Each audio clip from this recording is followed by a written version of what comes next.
We are back, we are back, we are back, ladies and gentlemen. It is a super trio representing Africa right now at the Apex Legends African Throwdown, brought to you by NODWIN Gaming.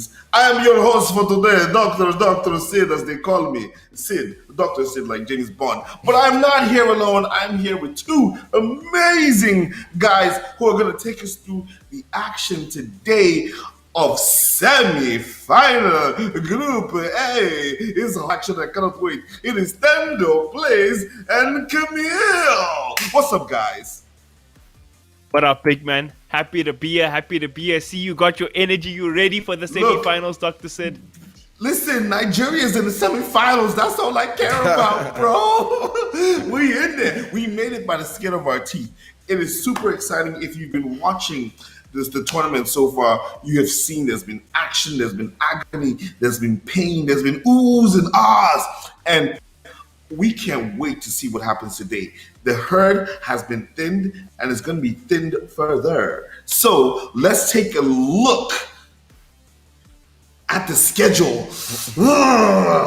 Excited. Obviously today, we are looking at semi-final one of Group A. The semi-final schedule, we have 4 matches today, 2 maps. It's going to be hard. Kings Canyon, Olympus. The matches are rough. The times you're looking at are rough times. We do start at 1 o'clock. We just have to see if the matches might extend a little bit longer or shorter, depending on how active players are, if you get what I'm trying to say. And up next, we're going to take a look at the standings right now. Obviously, you can tell everybody's been reset to 0. We are going back again to 0 because this is the semifinals. It is a brand new stage. But Camille, tell us about some of the teams on the standings so far.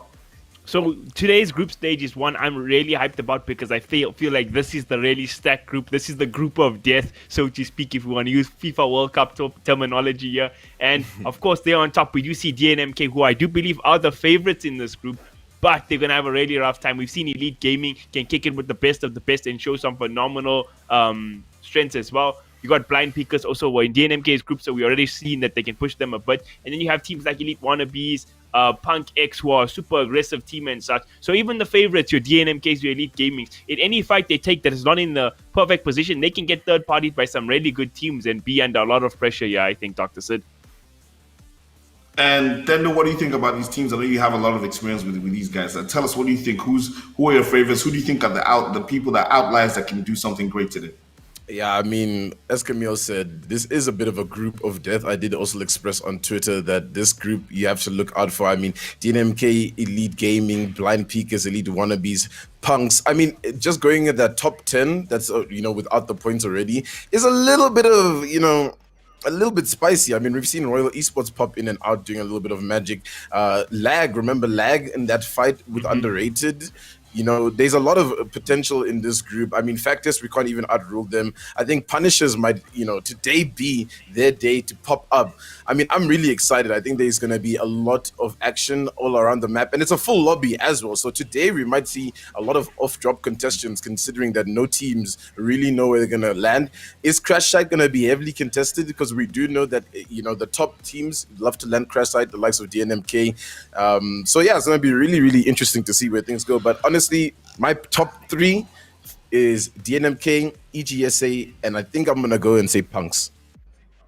So, just to let everybody watching right now know that the teams in the top 10 will make it to the final. Now, to get to the top 10, you have to get points. So let's take a look at the points distribution and how many points these players need to make to get to the top 10. As we can see, first place gets 20 points, second place 14, third 10, and it goes all down 8, 7, 6, 5, 4, 3, 2, 1.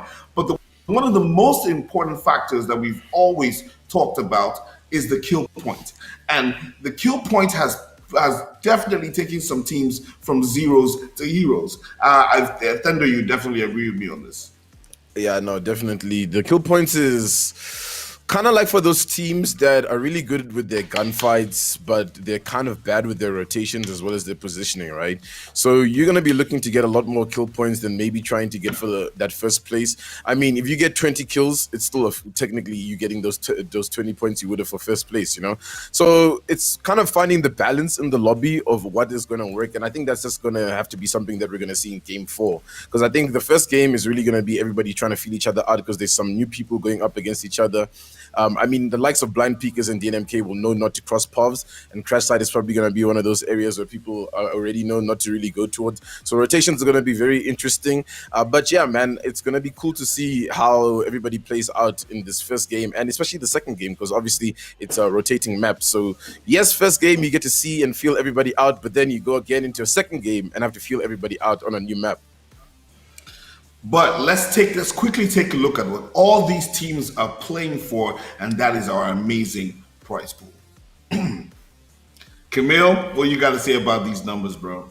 Big numbers. We see that first place, the massive $400 prize pool, enough to buy a PS5 or Xbox Series X, guys. So it's a important prize there. Of course, third place also sitting at $300. Oh, sorry, that's second place. My bad. Third place $200, and of course fourth place $100. So anytime you're in the podium, you're making some good money here with the overall prize pool of $1,000. Yeah, so there's enough money to go around, and we advise our teams to bring their A game. Now, today our first map is definitely Kings Canyon, and we're super excited. I mean, guys, like for me, gotta clap. This is gonna be a lit day because, like, I find when you get into tournaments like this, as we get closer to the end, we start to see the real technical gameplay and the skills. Like right about now, it can't be about luck. You can't just go in there and hope. I mean, but if you do get lucky, that's an amazing thing. But this map that we're going to, most of the teams on this group know this map really well and have had some phenomenal plays on this map. Let's take a look at Kings Canyon. Tendo, you want to walk us through this one? Yeah, I mean, Kings Canyon, we all know is that map where we have a love-hate relationship in the Apex community. Rotations are very quick. The points of interest also always attract a lot of people towards them. Lots of places where you get choked out. So, like I said, this is going to be a very big rotation game. Now, considering that, again, there is going to be a full lobby. Previously, we've only been watching maybe I think the most we had in one lobby was 16, if I'm not mistaken. So that's still 4 places where there's not really much contesting happening. So now you're going to see a lot of teams a little bit hesitant on where to go and where to rotate because the lobby is going to be really, really, really dense. And we have some good teams in this lobby as well. So a lot of those teams that have the experience with scrims and maybe just a little bit of ranked gameplay are going to know not to really look for early fights or rather going to look for a rotation. So compositions today might be interesting as well. I don't know, guys. What do you think is going to come out in the compositions for these legends today? Yeah, I was just literally just gonna ask you, Camille, like in terms of the comps and the metas, how would you play it?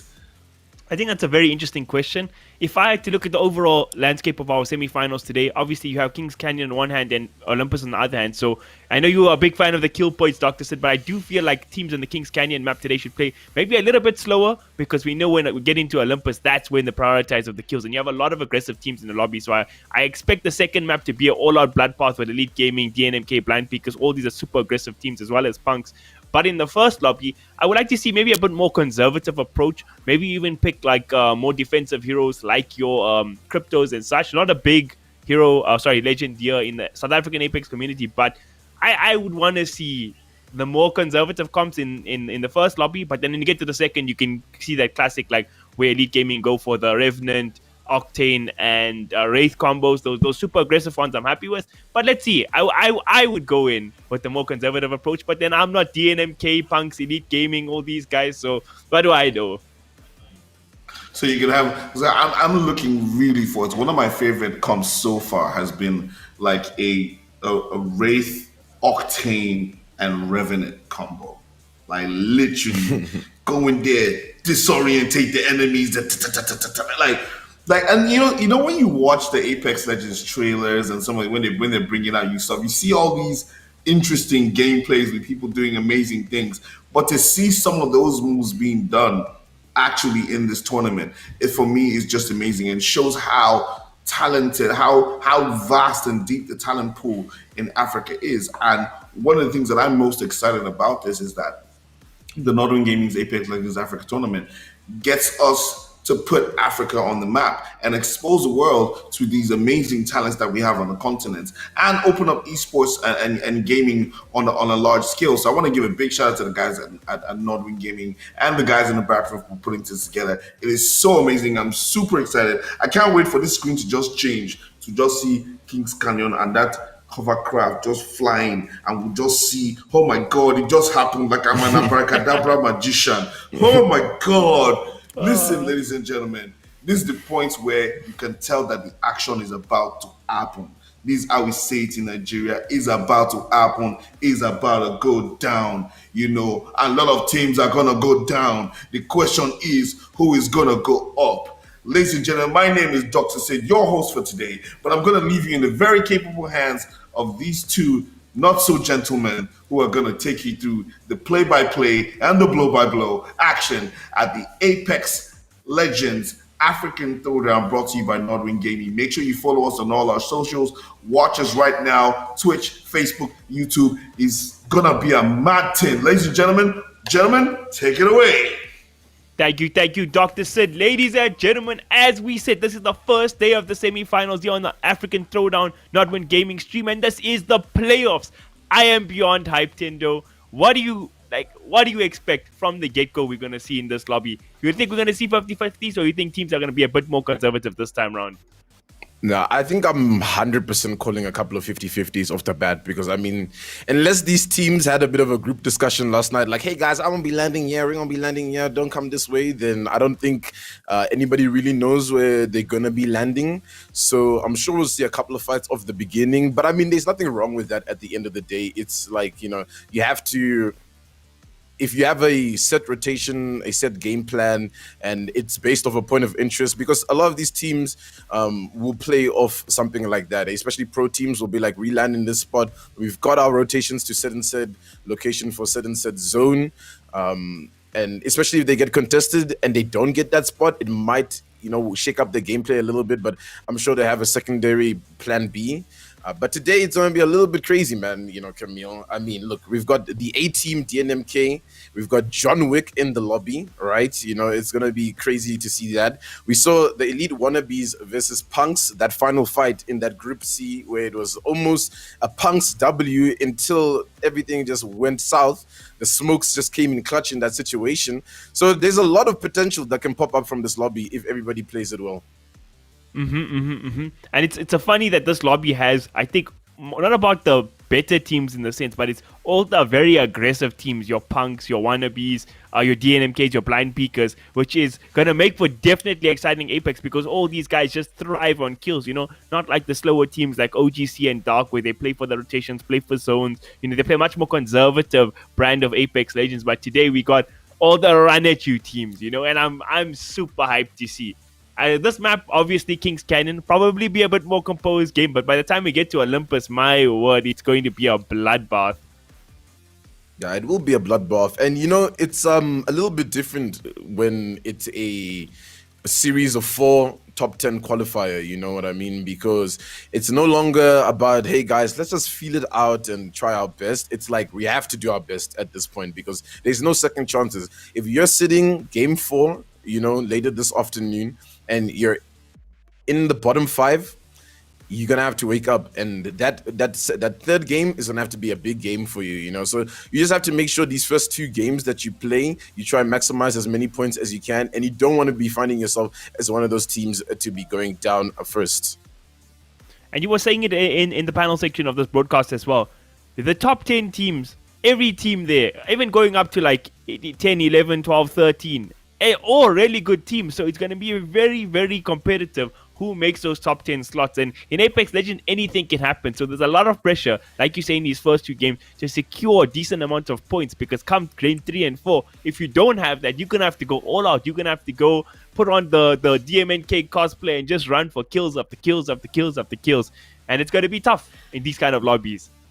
Yeah, it's definitely going to be really tough in these kind of lobbies. And I mean, look, I don't want to make it like there's no protagonist right now, I think, for this first game. I think we have to just observe and see all the teams. Because as much as we want to say maybe DNMK is going to come up on top, we don't know if they're going to take up a fight in a good area and, you know, get out of that fight. I mean, we saw in that first game in Group C when ATK was in a really bad position, they didn't end up winning. So that could happen to a team like DNMK, where a team like Blind Peakers, Elite Gaming, PunX is just playing a better rotation game than them because they might be a little bit too aggressive in the lobby. So aggressiveness in this lobby, like you said, Camille, with a lot of these teams might not be really good. So we might be surprised and find a team like Lag or Dark Esports who rather play that slow game, like you said, rather play for the end game, coming up on top just because there's so much chaos happening around them and they're just in a calm, cool, collected little building waiting to third party the final fight.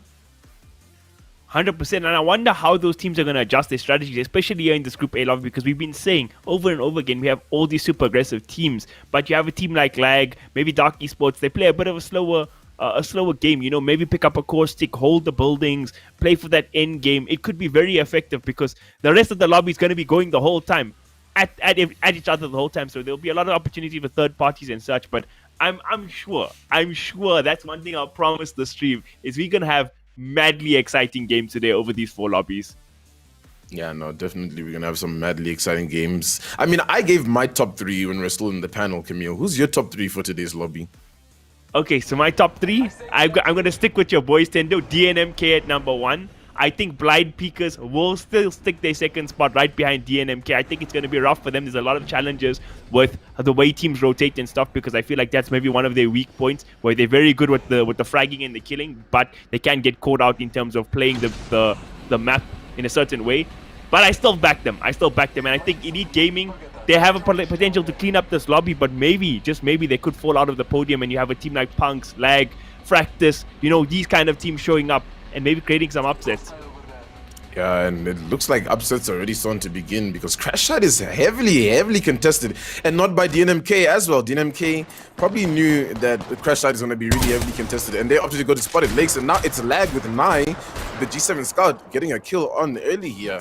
So now Lag have found a couple of early kill points, which is really good, and they're looking to aggress this fight, and action has broken loose already. We haven't even started, you know, to just see where every team is going, but looking from how the map went, it does seem like most teams are finding the single drop spots and there aren't going to be too many contests. So hopefully the team that contested Lag here gets a banner or maybe runs away as the duo. But unfortunately, if they do run down to Spotted Lakes, it will be DNMK in their way down there. So I'm very happy that we got to see this Crash Site fight from the get-go. I think Lag made a very big statement winning this fight from the jump, showing that this is their area they want to play it. And I'm very curious that DNMK moved off it because although we were hyping up this area a lot, I think the main teams who were landing there that I've seen over the lobby besides DNMK was Mayo Addicts and ATK who are in the other group. So DNMK may be adjusting, like using that 4D chess play where they're adjusting even for the finals, like they don't want to be contesting such high-level teams. They slightly wanted to adjust where they land for their POI, which is interesting. And shout out to Lag. We were saying that they play the zone, they play quite conservatively at things, but they got the first kill point on the map. So they're off to a very good start here. Yeah, I mean, I wouldn't even be surprised if DNMK actually doesn't play this game too aggressively. They're playing GLL finals tonight along with a lot of other Apex players in our community. So I'm sure they're maybe trying to warm themselves up to play that slow game, you know, that scrim-heavy gameplay. So they're not even looking to go up to, you know, Spotted Lake to take that fight.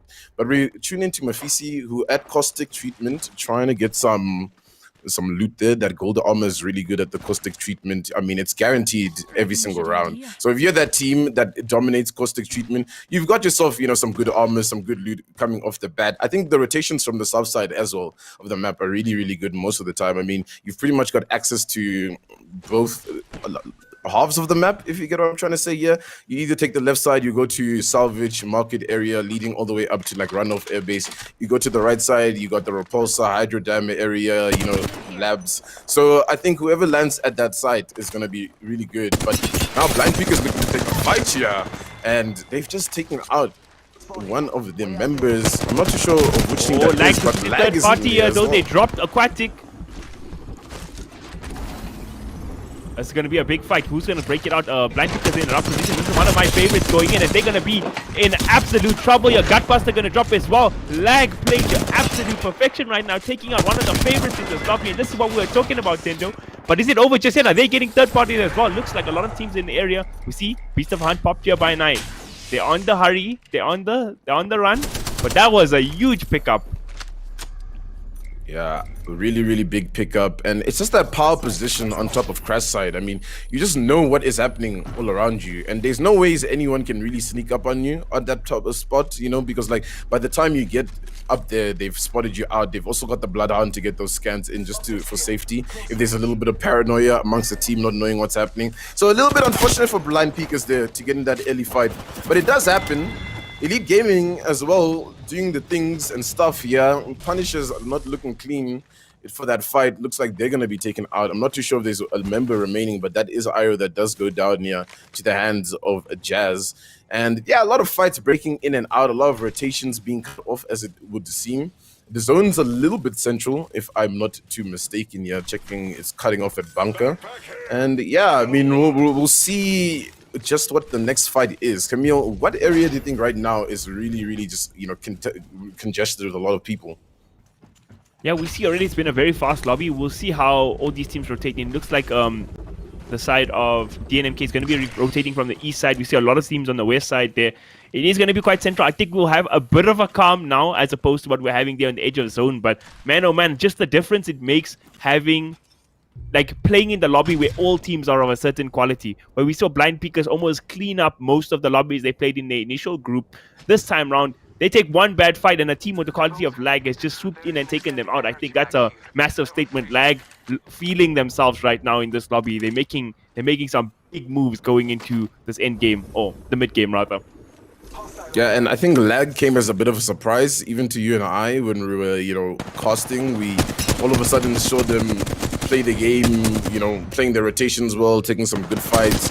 And now look, they're in the semifinals, showing off what they've got. And Royal Esports sitting here at the top of Salvage. Spots a little bit of a fight here, taking a couple of shots. They're looking to get a bit aggressive here. The jump pad is sent out. PunX is unfortunately without a member today as well, so this is going to be a little bit of a tough one for them. But look at these shots coming from Calder with the Austria 1. He's going to be able to kill this person. He's going to get him out of the sky. Luckily, Tremble is able to get that person out of the sky, so they will make this aggressive play right now. They just got to be a little bit careful. He goes up back to the high ground. He's going to try to get this battery off and heal, and the Gibraltar ulti behind them, not doing too much as they are on top of this Ruth and are sitting comfortably. And things are just calming down with that fight as they try to get their bearings. Oh. Oh man, the 2 versus 3 punks, even though all odds are stacked against it, they managed to get full team wipe here. Let's hope their next member is going to be there for the next 3 games, but for now, they're cashing in on the points where they can. Credit to them for making the best out of a very rough situation here. Yeah, and I mean, look, it's been very, very, very hectic so far. I mean, there's been so many fights around the edge of the zone. I'm pretty sure no squad has really rotated towards that center zone, as we can see some more fights breaking up on the edge over here, and that's going to be Fractus going down to DNMK. And I thought Fractus might, you know, be a little bit troublesome in this lobby, but it does seem like DNMK snuffs them out on their rotation a little bit too early, and they're not prepared for that one. And sometimes you don't know who's rotating in front of you, you know. You might think one team is landing on the opposite side of the map, but they just all of a sudden all the way on your rotate, and there's nothing you can really do about it. And I wouldn't be surprised if that's the lost member. In fact, it's just trying to run away. But it does look like the clutch gets stuck. And this is what we're talking about, Camille. Sometimes you just don't know who's next to you, and it's Elite Gaming on DNMK right now. DNMK in a bit of a tough position. Artillery's gonna have to send out a couple of shots. The Rev ulti's also been popped, so now they have to face these guys 2 times in a row. That is the number 1 and number 2 seed duking it out here, and it looks like the 2 seed Elite Gaming have the advantage here. They timed their third party to perfection, and can they clean up DNMK? We're about to find out. It's 2-on-3 engagement. I'm not sure if DNMK managed to get the heal off, but Vias, the John Wick, he's ready to put the pressure on, and his team is in the area. They do get looking to recover the banner, and they're going to try to take this fight 2-on-3 here, just so they can get the banner back. We see the run in here by Tenchi. Can he get it off, or is Elite Gaming going to punish? We're about to find out, Tendo. The tension is real. They're going to go in 63 shot here on the massive margin. Going to get brought down though. So now it's a 2-on-2. Vias looking to bring down Techi. So it's actually a 1-on-2.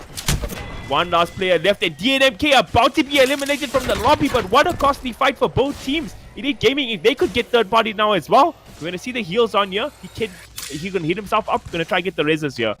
No other teams in the area, but what madness, Tendo. The top two teams right off the bat. There is another team, but Jazz Jurek is trying his best. He's going to get the heal off here.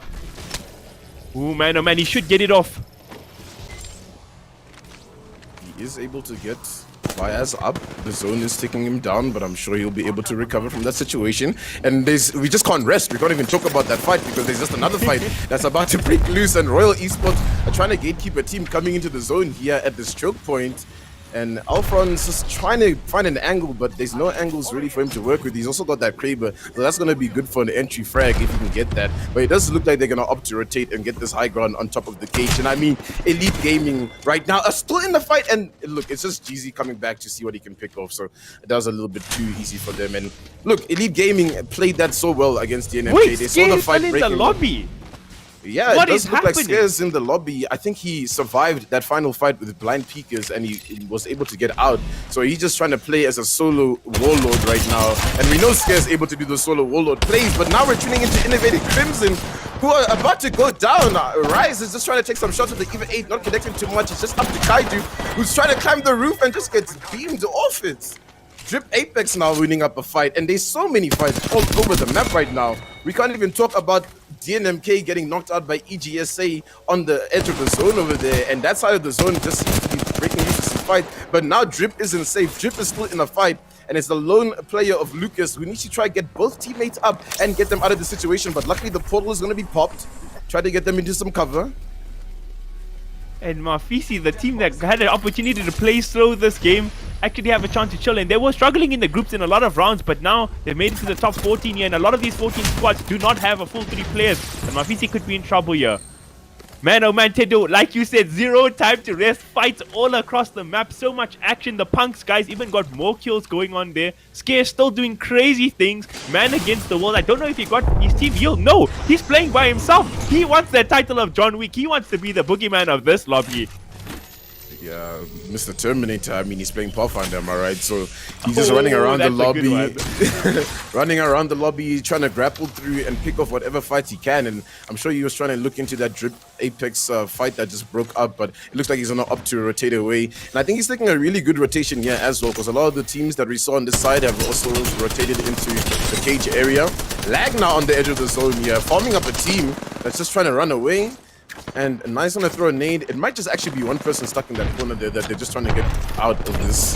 The scan goes through. No, it is 2 hostiles. The Savvy's taking a little bit of damage. Gonna have to drop that dome up. The fight is in a very open area, so they need to be careful because a third party could be looming. We do know that EGSA was last seen close to this area. I actually wouldn't be surprised if that's EGSA in front of them right now. Player Flesh in front of him. They're just trying to coordinate this fight as well as they can. And oh no, the Octane player takes a lot of damage. They need to be really careful. Yeah, this is Elite Gaming actually coming for the flank here as well, I think. Good read on the map there, Tendo, understanding which team makes the rotation there. And Lag, you think they were the team in a more healthier position to fight there. They had the Spitfire with 3 gold attachments. I think that long range battle would be in their favor, but EGSA showing their strength here, making massive moves here in the opening lobby of this semi-finals day 1. And now Darkest Night, they're going to get caught out with just 1 player left. How is he going to escape out of here? He's going to throw grenades. He's going to try hold his doors here. Throws another one. Is it going to be enough? He's going to try fight. Gets up the Spitfire shot, but not going to be nearly enough. He gets taken out as well. MaFisi playing a good game this time round, showing up on the biggest stage here.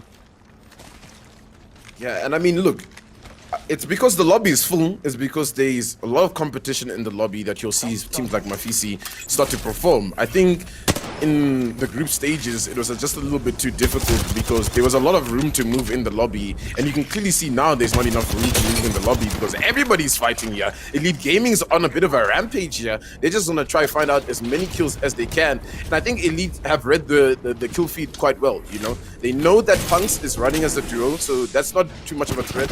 Blind Peekers has gone down. Lag might be a bit of a competition for them, but they know right now, as it stands, after taking DNMK out, they're probably the most formidable force in this lobby, so they can kind of control as much of this lobby as they want, and that's exactly what they're doing. It really did feel like that fight was the turning point between DNMK and Elite Gaming. The winner of that fight could be the one to take the lobby, but it was touch and go for a situation because there was a threat because it lasted so long with the quality of the team that Elite Gaming could have got rotated on as well. But the fact that they made it out of that, they feeling confident. And the favorites we pinned at the start, Lag, who were at a monstrously good start to this game, had great loot, also had to back out from a fight from EGSA. So I guess the confidence is all now on Elite Gaming here. But hopefully Lag can compose themselves. Maybe they can make a comeback. A lot of teams still here, but not that many players because people are dropping like flies. We see Lucas getting a kill there on the kill feed as well. And look at this long range tracking here from Mr. Vyaz. Old John Wick. And this is, remember we were talking about this gun last week in the broadcast with this Vault. This is why it's good, because even from all ranges, it's kind of like, you know, the energy equivalent of an R301. It's very effective. Yeah, it's really is effective, and it's so versatile as well. I mean, close range and, you know, medium range is where it mostly dominates, but you can hit those long range shots once you put that bruiser on top of it, you know, if you're really good at the tracking. It's just going to be a Kraber shot in the air, and he just misses it just a tiny little bit. But that team is on the edge of the zone, so I wouldn't be surprised if they go up for that fight. And Elite is just trying to gatekeep the squad that's on the edge of the zone here. Vyaz with some massive shots here. He's going to pull out the massive. Hits 2 shots. Hasn't knocked that player. The bombardment is on him, so he's going to jump pad just in time to get out of that. But he is in the air, jumps into the building, and that's some clean movement right there from Vyaz. His teammates are just going to be on the edge of the zone here, trying to gatekeep and buy him some time to heal back up and get into this fight. And that is a perfect example of great team play. Players understanding their role there, because Vyaz was a big distracting there, taking a lot of jumping and being aggressive. And the minute he was on a retreat, they're trying to pressure him. And you just see Margin and Co. there on the sidelines, covering him, bringing down opponents. Very effective work from Elite Gaming RSA at the moment. And you see MaFisi, a team who is doing well, in huge trouble right now. They're going to be eliminated. And Elite Gaming under a lot of pressure here, right next to the edge of zone. We see Margin dropped already. Which team is third partying on them? I'm not even sure. Yeah, it's just like, if you fight in this lobby, someone's there ready to third party you. It's just like, don't fight at this point. It's kind of awkward, you know, but it does look at it. It is Lag that's at the top over here looking at Elite Gaming. So this is going to be a little bit difficult for them because they are both caught on this rotation. And Lag does have the high ground over Elite Gaming, but we do know that doesn't stop Elite Gaming from making their rotations. And it does seem like they're going to go through this tunnel and opt for the long rotation, which is the smarter play here, instead of trying to cut through the same, you know, way that they probably will find Lag. I think Elite know that they've taken a lot of fights now, and they really need to just play for this end game. Lag has also opted to just go the opposite way and not run into Elite Gaming. So now these two teams are on opposite side of the map. That zone is doing a lot of damage. So anybody that's caught out of this next zone is going to be in a lot of trouble. So what do you think? That was the correct play by Lag to take off the foot off the pedal against Elite Gaming there, because it kind of, I think those are, again, the biggest threats in the lobby. Don't want to discount Royal Esports, who have the Kraber. Is he going to make the shot? Waiting. Oh! Easy money. You love to see Kraber shots, you know. And there's nothing you can really do after that. You're caught in the open, the shot's gonna come through. And even if you don't go down to that shot, the teammates are there to just spray you down, you know. So it is what it is, you know, top 7 placement for that player, so not too bad. Scare is still alive. What? I don't know how he does it. He's always in these situations. But now it's tough for him. And it's a 1v1 here, and Scare wins the 1v1. The player drops down onto Scare thinking he's gonna win, and Scare just takes him out with the flatline, easy peasy. And Scare, I think, is on a good rotation here, because a lot of the teams are caught in front here, but now it looks like Drip Apex goes down to Elite Gaming, who have rotated on the opposite side, and now making their way into the zone. So now it's Lag, Elite Gaming, Scare running solo, and I'm not too sure who that third might be in this. I believe it's Royal Esports. Is it Royal? Yeah, it is Royal Esports. It is indeed. It felt like they've never dropped the high ground this entirety of the game. They've just made so comfortable. Let's see how they manage to clutch out here in the end game. But this is what we kind of want to see. The 3 best teams in the lobby so far. Elite Gaming under pressure already. We see Vyaz crack. Should be able to get a heal off in just a jiffy. And we could see all teams rotate here, because even any team who's not involved in this fight is going to want a third party. This is the moment. This is our end game, Tendo. Yeah, it is the end game, and this end game circle is a little bit painful for anybody that's going to be caught inside this valley on the low ground here. And if that is Royal Esports under that little cubby, they are not safe at all. They need to find a way to get out of that tough spot. Oh no, Royal Esports is actually sitting just below EGSA, I think, if I'm not mistaken. So everybody's calming down in this lobby. Lag is sitting on the top of this opposite high ground. So it's just scared that we're unaware of on what position he might be playing. So is this solo down here? No, that's the team of Royal Esports. So one team above them right now is Elite Gaming. They need to be really careful. You know, they're just in a tough spot, I think, Royal, where they are, Camille, because the two high ground teams, which is Elite Gaming and Lag, have LOS in a sense on them. You know, Elite just needs to peek down, Lag just needs to peek over, and they might be dunzos. Thankfully, they do have a Gibraltar for that extra cover to buy a little bit of time, but for how long is that going to help them? That is a very good question. Elite Gaming, they have played a bit of a slower lobby. And they've had I said they had the high ground for the entirety of this game, but now when it matters most here at the end game, they are caught at the low ground. And look at these shots come out. Jazz Jurek very accurate here without 301. Going to be putting on a lot of pressure. There's going to be a battle of resources for now, but the ring's about to close, and we're going to have to see rotations being made. Yeah, and I think the Royal is maybe trying to fight Elites. It looked like they wanted to. That was kind of the play they wanted to go for, but it doesn't look like it's going to work too well. But now I said that, Royal was in a bad position, but it's actually Lag who are caught in a bad position because they have to drop from the high ground first compared to the rest of the teams. Thankfully, Nai hasn't gone down just yet, so they're still alive in this one. The low ground right now is where everybody is, except for Elite Gaming. Somehow Scare somewhere in this, and that has to be Scare coming in from the background, and Elite is going to take him out real quick. Feels bad. Just didn't have a place to rotate now in the end game, but I was really pulling for him. I was hoping he could be the guy who came in here at the end, pull a similar stunt to what Vias did to clutch out the game. But regardless, he got top 4 placement for his team, and he was playing by himself the whole game as well as 7 kills. So for me, he's the lobby MVP regardless of who wins this match. He really played like an absolute beast. But let's see who clutches things out here. Elite Gaming, like you say, still have the high ground. They have the advantage here. Lag in a decent position now. They're under a bit of pressure, and they do have the peacekeeper. So if they can get an up-close and personal fight, they will have an insane amount of damage. The R99 is shredding through enemies there, but it's touch and go for the moment. 3 teams left. Yeah, and Camille, this is one of those fights where, okay, they're gonna pop the Rev ultimate. I think they're gonna try send this. They're gonna go for it. Yeah, they're gonna send it. Jumping forward there. It's a bit tough in the valley where everybody can see you to try to go for that play. I think they should have saved that Elite. I think that was a little bit, premature. But it does look like they're gonna drop down onto Royal, but not capitalize too much from that. And yeah, I think that's just a bit too early to use that. I think looking at how the zone is gonna be closing, they had enough time to maybe push Lag as the zone is going to be closing, considering they have to move first from this zone compared to the rest of the teams. So we're just going to have to see how this one goes. Royal on the low ground, Elite just above them, Lag on the opposite side. The crossfires are going to be available for both teams on the high ground to some degree onto Royal Esports, but now it comes in. Vias taking a couple of shots down, takes a lot of damage, needs to be careful. The R301 from Jazz, and Jazz goes down from his back from Alpha, and now this might be good for Royal Esports. They might try to play up on this, but the golden backpack res is coming through.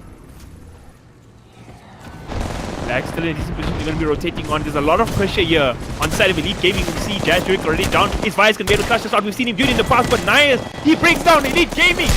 They in the zone right now, but can Royal Esports get the final win here? Lag in a decent position. Royal still sitting much healthier. Actually, Lag is the one with all the HP, and now they're going for it. The Peacekeeper getting put to work. He missed one shot. Savvy has to reload in a horrible position, but they do clutch it out. Lag is the first game of the semi-final champion. What a game from them start to finish, Tendo. They were styling this game. And I mean, look, in the beginning, we saw them in Crash Site take that fight with confidence. They weren't afraid, and you can just see that level of confidence come through all the way till the end of the game. The rotations were on point. The fights they chose were on point. And I mean, look, I thought Elite had that one based on their position. I thought Lag had to rotate in a little bit faster than them, but it does look like, you can't count out Royal Esports in that situation, because ultimately Royal Esports getting that knock onto Jazz opens it up for Lag, because then all the attention is taken away from them, and all they need to do is swoop on over and clean everybody up. So shout out to Lag. That was a really good game from them. I just saw action from beginning to end. Now, just as you guys predicted, this lobby was filled with, I want to say, elite gamers. and it's so crazy how these guys are putting on a masterclass in Apex Legends. Now, teams popping up, the rotations, I mean, the 1v1s, the solo plays. I mean, this was action-packed round. Camille, what do you say? Listen, Dr. Sid, you told us before this broadcast started you watched Godzilla versus Kong last night, but what had more action? That movie or this game right here? Because from the get-go, we saw quality Apex.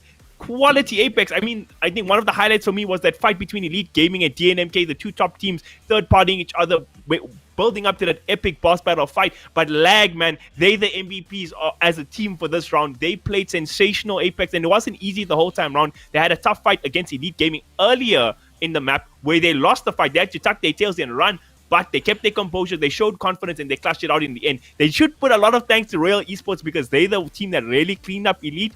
But at the end of the day, Lag played the zone well, they executed well, and they hit their shots to near perfection. So credit to them, our champions of our first lobby.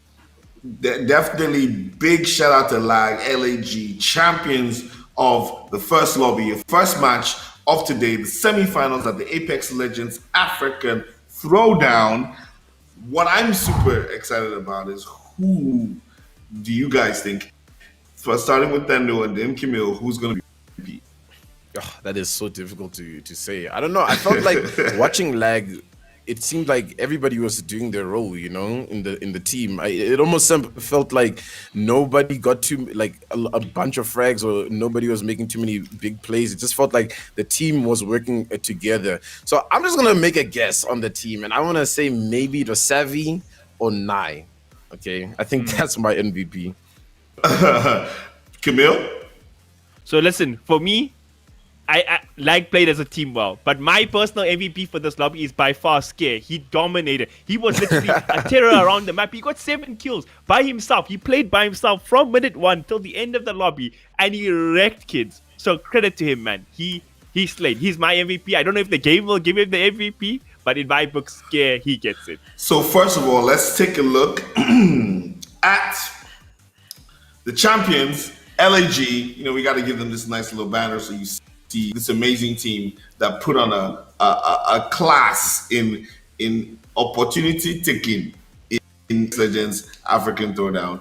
But our guest, drum roll please, who's gonna be the MVP? Ladies and gentlemen, it is. I called it. Actually, that to be, I guess. Man. This man, Blind Peakers, we should have been talking about them on this lobby. Like, we had these high expectations for them. They kind of didn't show up to their potential. Oh, that should have been the narrative because they got wrecked as a team from the minute go. But they're going to be in the top 3 in the standings, I'm pretty sure, because they got a top 4 placement and 7 kills on this man by himself. Beast, absolute beast. We have a new John Wick in the lobby. Him and Via's got to battle it out for the title after this. We should get them to a 1v1. Scare versus Via's. That would be amazing. So we're going to go quick break, and then when we come back, we're going to look at the standings and prepare for the next set of games, Apex Legends African Throwdown. I am Dr. Sid here with Camille and Tendo Plays, and we will be right back with more Apex Legends action.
Yeah, yeah. Bring it on. Bring it on. We love Ladies Mortal and Kombat, Dr. gentlemen, Sid. it is. See, listen, I'm just telling you that's what happened in the first game. It was like everybody throwing it down. It was punches, guns, bullets flying left, right, and center.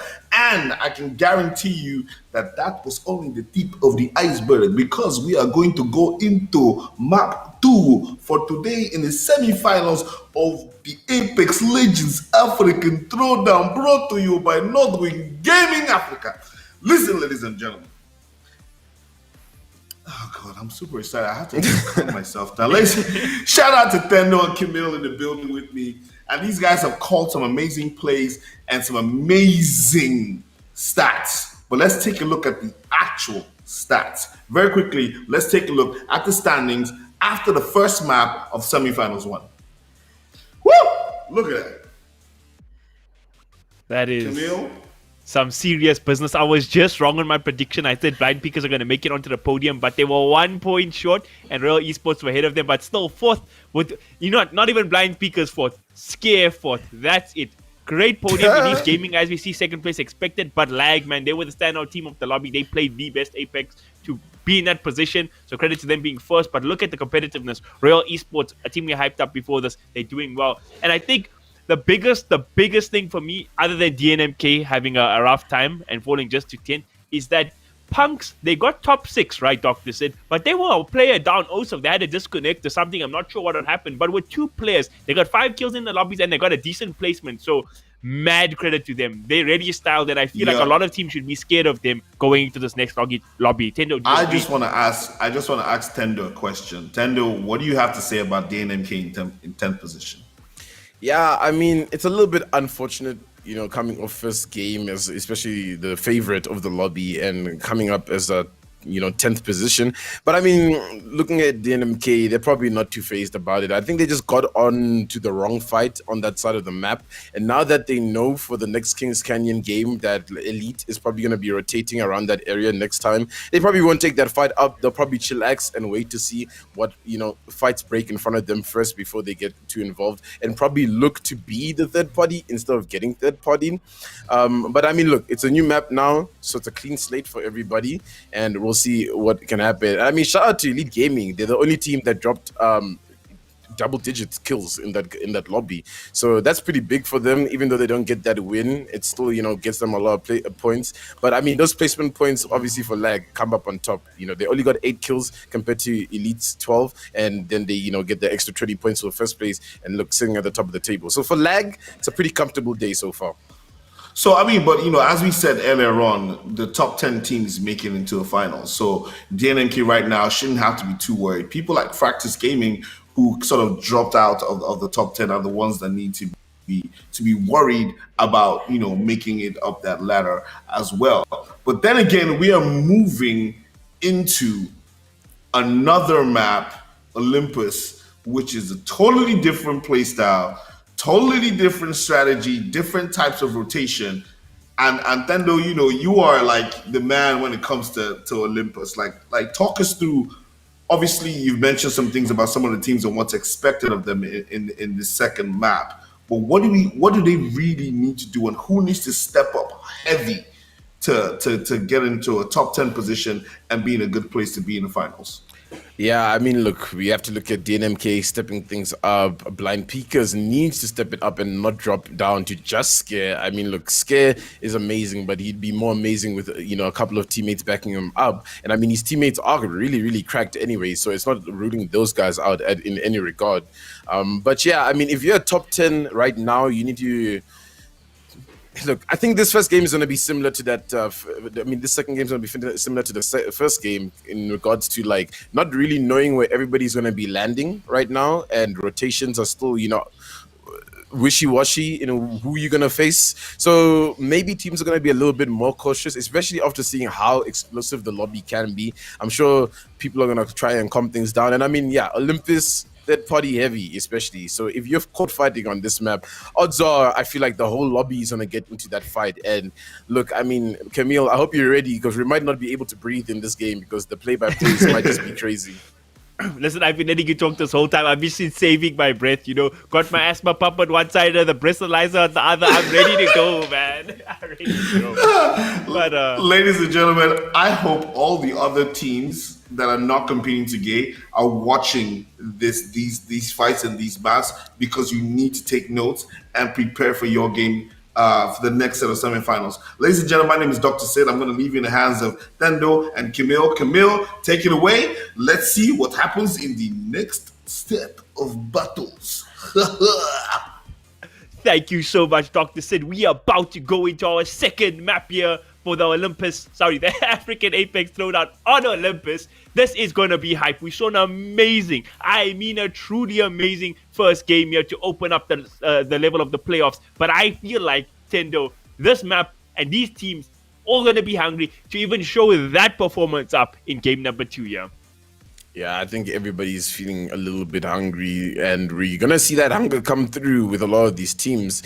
And yeah, I mean, I'm curious to think of, like, I can't even think of where to see some of these teams landing. I don't know. Look, I'm thinking the hotspots are gonna be Bonsai Plaza, Estates is gonna be looking like a couple of teams are probably gonna contest that. I think Docks, because Docks is so on the outskirts, teams are gonna be like, look, no one's gonna land Docks. I think we might have this place for ourselves, and they might get contested. I mean, there's so many, and I spoke about this a while ago, points of interest on this map where they're so good. Everywhere is a good spot. It's going to be really hard to see where these teams are going to be playing. But we are into this first game here, African Throwdown, semifinals weekend, Group 1. And they are launching in to the battlefields of Olympus. We'll see how things go. Hopefully we see no 50-50s. I'm watching for PunX, I'm watching for DNMK, and I'm watching for Blind Peak, because I feel like those are the 3 teams that did not live up to their standards, did not perform to the way they could. I mean, actually, no. I take back, PunX overperformed, but they weren't at full power. This time around, same goes for Blind Peak, because they had a great scoring points. They got a lot of kills, whatever, but this wasn't the full team playing. It was just standalone performances from the players. So from a team point of view, I want to see these 3 teams show up particularly. But Elite Army, Wannabe, we never got to speak about them. They made it quite long through the game, but they didn't get that many points from placement, and they didn't get too many kill points, because the first fight they took, I believe it was up against the Elite Gaming main roster, and they just got decimated because Elite Gaming obviously made a great rotation. I think they really played up to standard last game, Tendo. They had, like you said, the most kills on the lobby. They fought the top 2 for end game. They're looking really scary right now. So I think the rest of the teams gotta be fearing coming into the second map. Yeah, they really do need to be fearing coming into the second map. And something interesting that I wanted to point out, one of the teams, and I believe it was Lag, if I called one of the members' names correctly, they jumped straight into Rift, right? It took the portal, went to the halfway, you know, the phase runner. It took the phase runner all the way to this side of the map. So if I'm not mistaken, Blind Peakers and Lag are in the same side of the map, if I read the map correctly. That's a very interesting thing. I've never actually thought about that. And I think it works quite well for a scrim game where you land in the Rift portal, make it all the way to this opposite side of the map. And odds are those teams haven't really made it out the dropship just yet, and you might be able to get a jump on one. But yeah, we're tuning into Bonsai Plaza, and it does seem like DNMK is going to take the full side of Bonsai Plaza all to themselves. Oh no, it was actually Trojans that was the team that I think made it into that portal. And now they're going to be up against Blind Peakers. And Scares is going to take one down. And another one goes down. And Blind Peakers is going to clean this one up and take the kill points nice and easy. I was actually hoping that was the case, because if Lag was here, it would have been great for Blind Peakers, because they could have got payback from the last game, because those were Lag was the team that dropped the 2 members, Aquatic and Gutbuster, from Blind Peakers. But I feel like that would be too hype for the lobby to just start things off, right? We've got to build up the anticipation for that rematch, you know? Yeah, we definitely need to build up that anticipation, you know?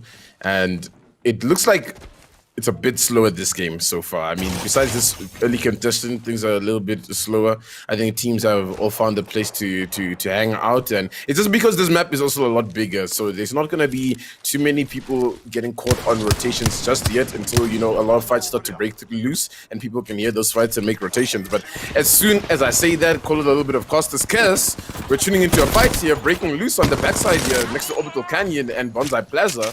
And it looks like Innovated is trying to get into a bit of a fight there.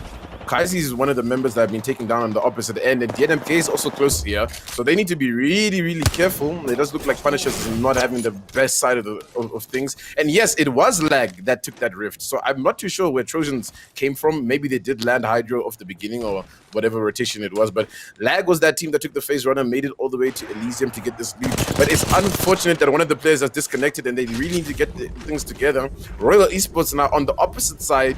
Yeah, the Oasis taking a couple of fights, and yeah, look, the fights are breaking loose. I thought it was going to be a little bit slow based on how things were starting off, but it does look like we're going to be having another action-packed game here, Camille. Tendo, I'm only going to contest one thing you said. You said that was a caster's curse. I disagree. It was a caster's blessing, because this is what we want to see. The hype. And look at this tracking coming out from Mordecai. Cracked the armor there. Not enough to bring the opponent down there, but he probably will from this highlight. The flatline getting put to good use, and they do get the down. Nice pick off there. Yogis had a very rough time last lobby. They got eliminated very early on, but this time they're going to find themselves a kill on Lucas there. So that was a team who did very well in the last lobby. I can't remember the team's name right now. We got a lot of teams and a lot of action going on, but I remember Lucas and the boys having a good time in the previous game. Now, Blind Peakers, they're looking to play to their strengths. They're going to play aggressive here, willing to take fights. Last round, they did get caught out of guard, but this time they're really looking to show up. And Lag, they have one member down already. Are they going to survive here, or they going to get brought down? Look at the revenge. Blind Peakers come out. They bring down the previous champions. This is Apex Legends, Tendo. It's so volatile. You win one game, and you get thrown out the next.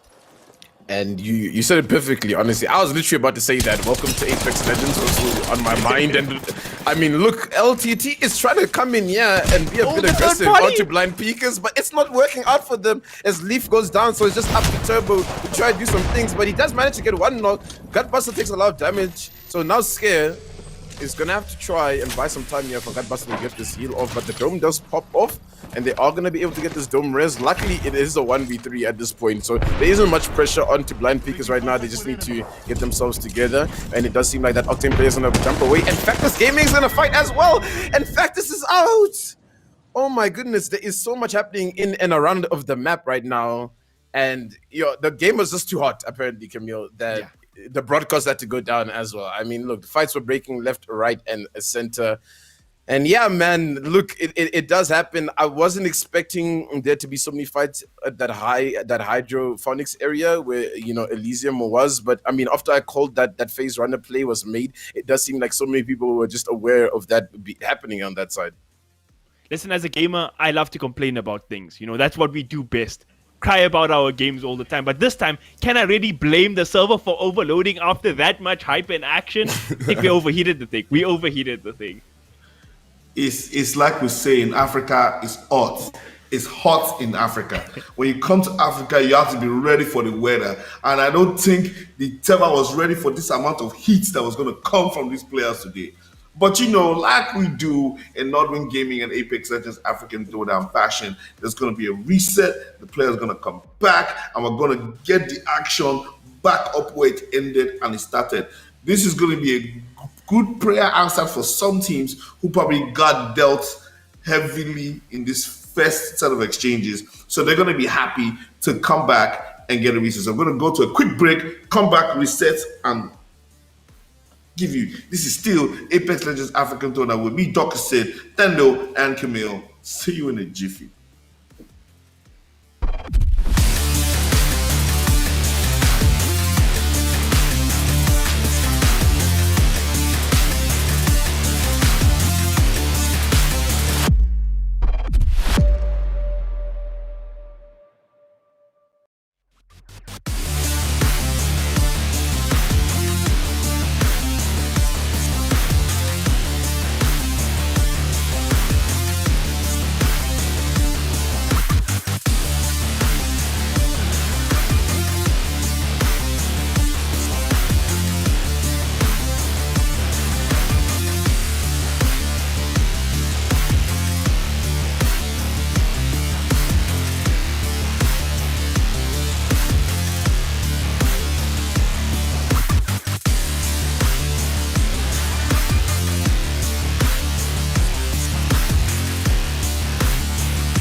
Hi guys, welcome back to the Apex Legends African Throwdown with me, Dr. Sid, Tendo and Camille. We've had a general server crash, Apex EA, you know it happens, it's technology. But we are back and we're ready to take you back in to the map of Olympus where our competitors are fighting for top 10 spot to make it to the finals of our amazing tournament brought to you by NODWIN Gaming Africa. I have two amazing guys here, Camille and Tendo. Sorry.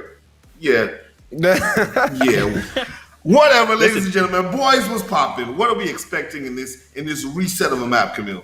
You see, the server wouldn't have crashed. I see you trying to hide it today with your chair, but in that PS5 on the background, if you were running on there, it would have all been smooth. No crashes here today. Tando, what you say, bro? Yeah, I mean, if you're one of those teams that got into those early fights, you're here like, all right, guys, we got a second chance. And I mean, look, it's kind of good because now you know where everybody's going to be. Because if everybody kind of keeps to what they wanted to do in that first game of Olympus, you know where not to be this time. Especially if you're lag, you know not to be in Elysium. Blind Peakers might just be in Hydro coming for you right there, you know what I mean? So we just have to see how everybody plays it out, but I'm sure everybody's, you know, going to compose themselves, take a deep breath. And I mean, yeah, I think we're going to just jump back right into another action-packed game. Listen, and without a further ado, this is gonna be like just jumping back inside the pool after you've come out to take a quick little dry out and sunbathe and get some vitamin D into your system, you know. And we're just waiting for confirmation that our teams are ready. And once we get that, we're gonna be flying over Olympus. Take another little overview. As Tendo has pointed out, people can change their plan or the way that they were going to arrange themselves, because as people landed now and they saw things happen and decided to like, okay, that's not gonna work because this guy was there, I'm gonna try to go this side. Ladies and gentlemen, my name is Dr. Sid, leaving you in the very capable hands of Tendo, who plays, and Camille Chikte as he walks you through the blow-by-blow of the action today. It's the Apex Legends African Throwdown. You don't want to be anywhere but here with me, the guys, and NODWIN Gaming Africa. Thank you very much, Dr. Sid. We're going into the refresh of map number 2 here. And if you like esports, y'all will be counting your blessings because that was not a great start coming off the back of a championship for game number 2. We saw teams getting their revenge, taking them out. But we do have a fresh map. That's all in the past right now. Everybody has a chance to jump in again. Do you think teams are going to make those adjustments? Be like, okay, this team went here, this team went there? Or it's going to be a case of, this is my spot now, Tendo? Yeah, I mean, look, I would like to see a bit of a change from certain teams. I don't think it's bad that, you know, we saw the fight against Blind Peakers and Lag. They're not technically in the same point of interest, so it wasn't really much of a contention. It was more of a rotate. It's just that it's unfortunate that Hydro and Elysium are literally next door to each other, just like that. You just jump over, zip up, and you're there. So maybe one of those teams might opt to go somewhere else. But yeah, look, I think you mentioned Elite Wannabees from your last game, who we just saw in Power Station. I want to see a bit from them as well, because they were really good coming out of that lost game in Group C, and we haven't really seen any fire from them just yet. I think there's a little bit of action for them there in Power Station when we started things off. But yeah, I mean, look, I'm not too sure. Camille, do you think anybody's going to try to shush things up, change it up? I mean, Punisher's also got knocked out pretty early there. Is Punisher's going to maybe be like, okay, guys, maybe not that place. Let's go somewhere else. Listen, I just saw Aero GG or OG tweet out there that he's only playing in a duo. He's done with the tournament. I think he's rage quit right now. So rip Punishers if that's the case. Hopefully they came back for this map. But like you say, Elite Wannabees, they won that 6th and final map there in group number C. They made that statement. They're really up their level, especially in the second portion of group in those last 2 maps. And on this map, Elysium itself, that's where they got their big W. So I want to see more from them. And I want to just see that all-around action in the lobby, which will definitely happen. But maybe teams play it a bit slower. We'll see how it goes. This is Olympus. We always make predictions, hope for things. At the end of the day, everybody runs to the middle and kills each other. That's just the way the cookie crumbles on this map, you know? That's just the way the cookie crumbles, and we are seeing a shift of where people are landing. It does look like Blind Peakers is now just gonna land at Oasis and call that their home, which is really good because I don't think anybody's gonna be contesting them, so they'll be able to get their loot and get their rotations off. Darkest Night here at Dock, and they're just going to be getting up as much loot as they can. And Docs just reminds me of that final game that we've been talking about just now, you know. On the edge of the map, we're almost so cold the fall off the map trying to make that play. And yeah, I mean, I think for the African Throwdown, this place has a space in our heart, I think. 100%. I never ever seen a like the circle close right here onto Docs before, but I'm always hoping for it now because that was one of the craziest games of Apex we've got to cast in this tournament. And it's been hype. But that's a great thing about Olympus, especially when you get to the end games. I mean, a lot of the time we're talking about the early game action, you know, your hunting grounds for the teams like DNMK and such. But when you get to the end game, especially if there's a lot of competitive teams left instead of just one or two teams, it always is really good Apex because the map is a bit of a weird one and there's a lot of open spaces and stuff. You need your GBs and stuff that we see DNMK are playing with, and you can make some really great team fights happen. Yeah, definitely. Gibby's always a really good legend. I mean, I think he's the most competitive legend on like the legend set because he's just so versatile in pretty much every situation that you find yourself in. And we're gonna tune into Elite Gaming here. Vaya's in the shop right now, making sure he got his milk, his bread. You know, his mom sent him out to the house. I'm just making a bit of a joke, obviously. But yeah, I mean, they've got this place on lock.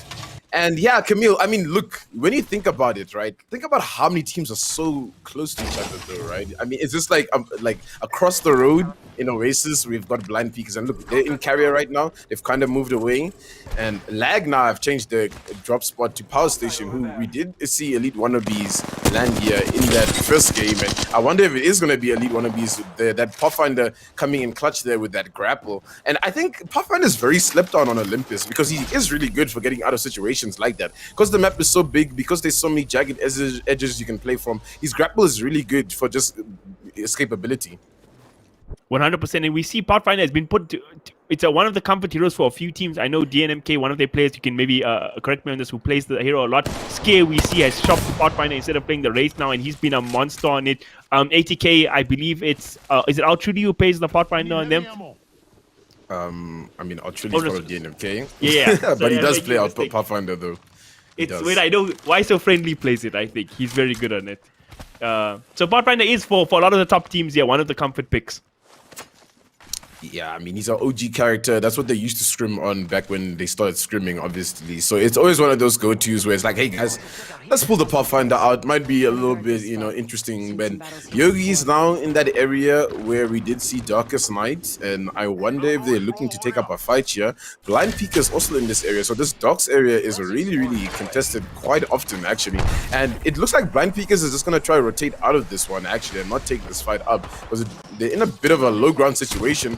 And now Blind Peakers is in an open fight, but the beams and the coordination from the team are going well here. They haven't taken up too much damage just yet. Aquatic's gonna have to hit a battery, and it does look like Gutbuster's gonna make the play to go up to the top. He doesn't have his dome, so he needs to be careful, but he jumps up with the EVA 8, connecting a couple of shots, does manage to get him out, and they managed to get that kill on early, but they were two teams here, and that's exactly what's happening here. But look at Gutbuster with the G7 scout shots. He goes crazy, and it does seem like his teammates are there to back him up. So now Blind Peakers are in a good position to win the second fight as well.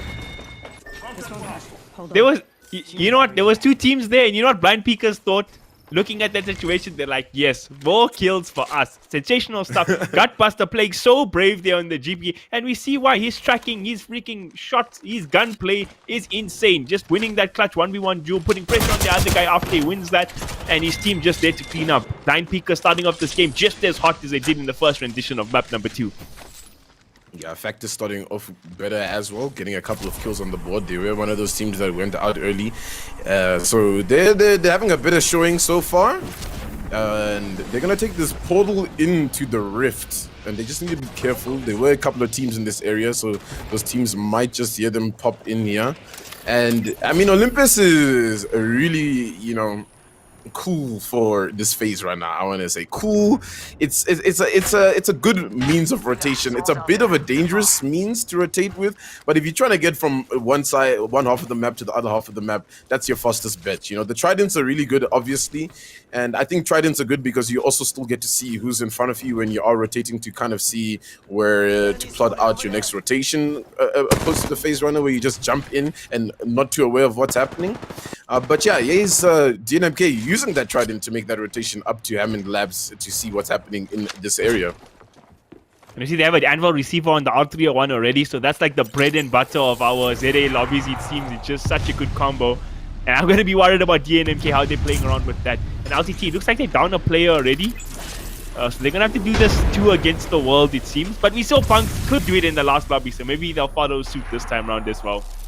Fractus wanting to take this fight here. There was 2 teams in the area for sure. I don't know if there's more. And I hear some R99 shots there. SMG put to work. Oh, and LTT is actually in a fight with Royal, and Royal is going down to the hands of a duo, and Cloudy just gets snagged around the corner, and Leaf and Turbo have just played that perfectly. They've just run up on them, and back to Fractus, who are in another fight, and it's action all over the map as usual. And Logic is down. JJ's trying to get some shots with the Spitfire. It does take a little bit of damage from that nade, but not too much. Gonna drop down. It does seem like they might have a man advantage in this fight. Logic's disconnected completely out of the game, and it's Lag actually who's coming in to swoop up this fight and clean everybody up. The other 9 shots are coming through, not connecting too much here, and Lag have just made a smart rotation. Yeah, they came from power, knowing that there'd be a couple of fights here. They probably heard that phase runner, and now they're just gonna try to clean up this fight. You called it from the get-go. You said this area is super hype, but you know, it can be one of those great areas to rotate through. But once there's a lot of teams and they start breaking out, it's just a straight-up bloodbath. We see PunX going to be in trouble. They're playing 2 versus the world again. And it looks like this time they're not going to be too great because there's just 1 player left. And even Elite Wannabees taking a fight right here at the moment. But Lag, this is their area. They're in control. They got all the resources. They're feeling comfortable. Which teams are going to be their prey this time round? Yeah, and I just feel like teams are getting caught off the edge of the zone so often here. And then there's just that one team that just comes in to farm everybody up. I mean, similarly, if we look back to the first game, EGSA was that team that was just on the edge of the zone, scoping these fights and just coming in and trying to clean everybody up. So now, PunX just left down to Colder, who is going to have to try and make some big rat plays here. Lag just here trying to gatekeep this team. And yeah, I mean, look, we see Blind Peekers as well still in the lobby, cleaning up some kills as well. So there's kills all over the map right now. It's a very, very explosive game here on Olympus so far. They're still trying to take this long range battle. Of course, the enemy team is in the zone, so this should just be easy picking for the side of Lag, who I think is the team who's most grateful for that reset after the beginning of Game 2, the initial Game 2, because they were taken out and now they have that second chance to maybe repeat the dub, you know? In this team, our second place team from the first game, Elite Gaming, still sitting pretty, haven't taken any crazy fights just yet. Looks like they're about to though. They popped the Revenant ulti, they're gonna get into the Trident, they're gonna take some damage. But they should be okay. Actually, still LTT, who got themselves 2 kills, despite being 2 players only. They have made the best of the worst, and they took out Royal Esports, who was a top 5 team in the last lobby on Kings Canyon. Yeah, and the Rev ulti, I mean, I'd have to say that's like a top 10 Rev ulti that I've ever seen. It's so far away where that ulti is. They take the Trident to run up on this team, and they just clean everybody up real quick. Unfortunately, they have to stay in this position now. They won't be sent back, but that's fine because they were able to get this loot and restock up and just, get their bearings. They've got Viaz on the high ground here who can give them information. And they're just, running through the lobby just as well as they did before. And this time, though, there's still a lot of the heavy-hitting squads that are up, so they still need to be careful. Not too sure where DNMK might be in this situation, because they were starting to rotate towards that Hammond Lab area. Maybe they're looking back towards this side, not too sure. But Elite are just going to pivot here at Carrier, looking for that solo player. I don't know if I can see the future. But here they are. There's DNMK running up for this fight behind them. So now Elite need to be careful, but I don't think DNMK has heard the fight too well. No, they have. They're going right in for it. Oh, and this could be the revenge. Elite Gaming is the team that took out DNMK in the last time round. So can they get their revenge, or is Elite Gaming gonna make it 2-0 here? We are about to find out. The hype is real. Been quiet for now. Not too many shots they can hear. They will be making their way downtown. Yeah, they're gonna enter carrier. Elite is also in the carrier, but kind of on the opposite side of where DNMK entered. And the Rev ulti is gonna be popped immediately. And they're gonna just try to jump in. And it's actually terrible now for... It's actually terrible now for Elite, because if they get sent back in this situation, DNMK is going to be waiting for them down there. And I'm sure DNMK hasn't made any pressures just yet, so they're unaware of the situation. But here's Tenchi now with the Hemlock taking some shots out, and he's just trying to send those players back, because you can see Clutch is just standing there waiting for them to get sent back. And one goes down, and they're just waiting. Hopefully the rest of the players won't be sent back, so they'll just be able to stay in the position that they are in. And that's just a little bit unfortunate right there for Elite Gaming, who made that play. We saw last time it was DNMK, the team that got third-partied by Elite Gaming, and ooh, almost a fall there. But this time, it's the other way around. Perfect tactical play there. And talking about the big dogs, look at Blind Peekers. They're coming to this area as well. Are they going to join the fight here, Tendo? They've joined the fight, and DNMK is also taking out Elite Gaming. So now our second place from last game is down. DNMK taking some shots over to Blind Peekers, who are on top of the docks right now. The zone is pulling towards them, if I'm not mistaken, just by looking at how things are going. It's pulling over Fight Night just a tiny little bit. So this is a bit of an open zone as well for a lot of teams to play. There's also a lot of high ground and low ground in these fights. So they really need to be careful. Yeah, you do see it's going to be pulling towards the Fight Night. But it looks like DNMK is trying to be aggressive onto Blind Peekers here, and they're just trying to run up. DNMK is angry. They want to get these kill points. They want to be on top of that leaderboard right now. And you can see exactly by the way they're playing. Gutbuster now has made the call to his team that, guys, these guys are pushing up for us. We got to be careful. But there's a Kraber now in play from Blind Peekers, and if DNMK isn't careful and is caught out in the open trying to rotate over, they just might get Krabered. Ooh, that's always the threat. We've seen the damage that gun can do, and it's the man scare with it. I don't doubt him even for a second. He's got a lot of bullets. How's he gonna get the shot?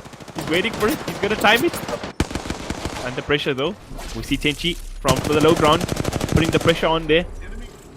Truly as well. They're sitting kind of pretty. This is a very tense engagement. Just waiting for that opportunity with the Kraber there. Ooh, first shot just off the mark. Yeah, waiting is the game here with the Kraber most of the time for that perfect shot that will open up for your team. And whoever wins this fight here, I think is probably going to end up winning the game here. But Australia goes down, one goes down on the opposite side. So now there's been exchange on both sides. Clutch comes in with the EVA 8 now. And this fight is going haywire all of a sudden. The res is going to be popped up. Australia has disconnected. Now it's Aquatic and Gutbuster who are in this fight, but Aquatic goes down. It's just Gutbuster in this fight. Tenchi with the Hemlock shots up from above. Trilly still disconnected mid-fight, but no one's going to be able to knock him. And now it's Clutch and Tenchi, the dynamic duo who have to try clutch things up. 6 squads left here in this zone. Things are going crazy here at Dogs, and they're just trying to punch Trilly off the roof. And no, Lag now has seen that, and this might be scary for DNMK, because if Lag knows that's DNMK and one member is down from that team, they might just be aggressive on display here.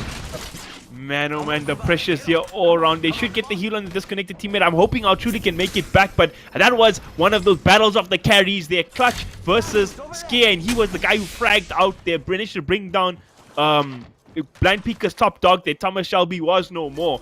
And that is the story of how it goes. Gutbuster is still the last player remaining. We'll see what he does, but now they're going to be in a very rough position in Elite Wannabees. To be in the area as well, here in Docks, putting Gutbuster under pressure, and he might just get brought down from the long range here. R301 putting in the work. Yeah, I mean, it's a bit of a bleak existence for Gutbuster right now. He's just trying to survive as long as he can. I mean, look, Blind Peekers has done well this game, so we can't look away from their performance. I just think they weren't expecting that push from Clutch onto the roof. I mean, Clutch is a crazy man when, you know, he senses blood, and Elite Wannabees needs to turn around because now there's people behind them, and he manages to get the break there on the armor limitless throw. And this has to be DNMK trying to make this play after hearing them shoot.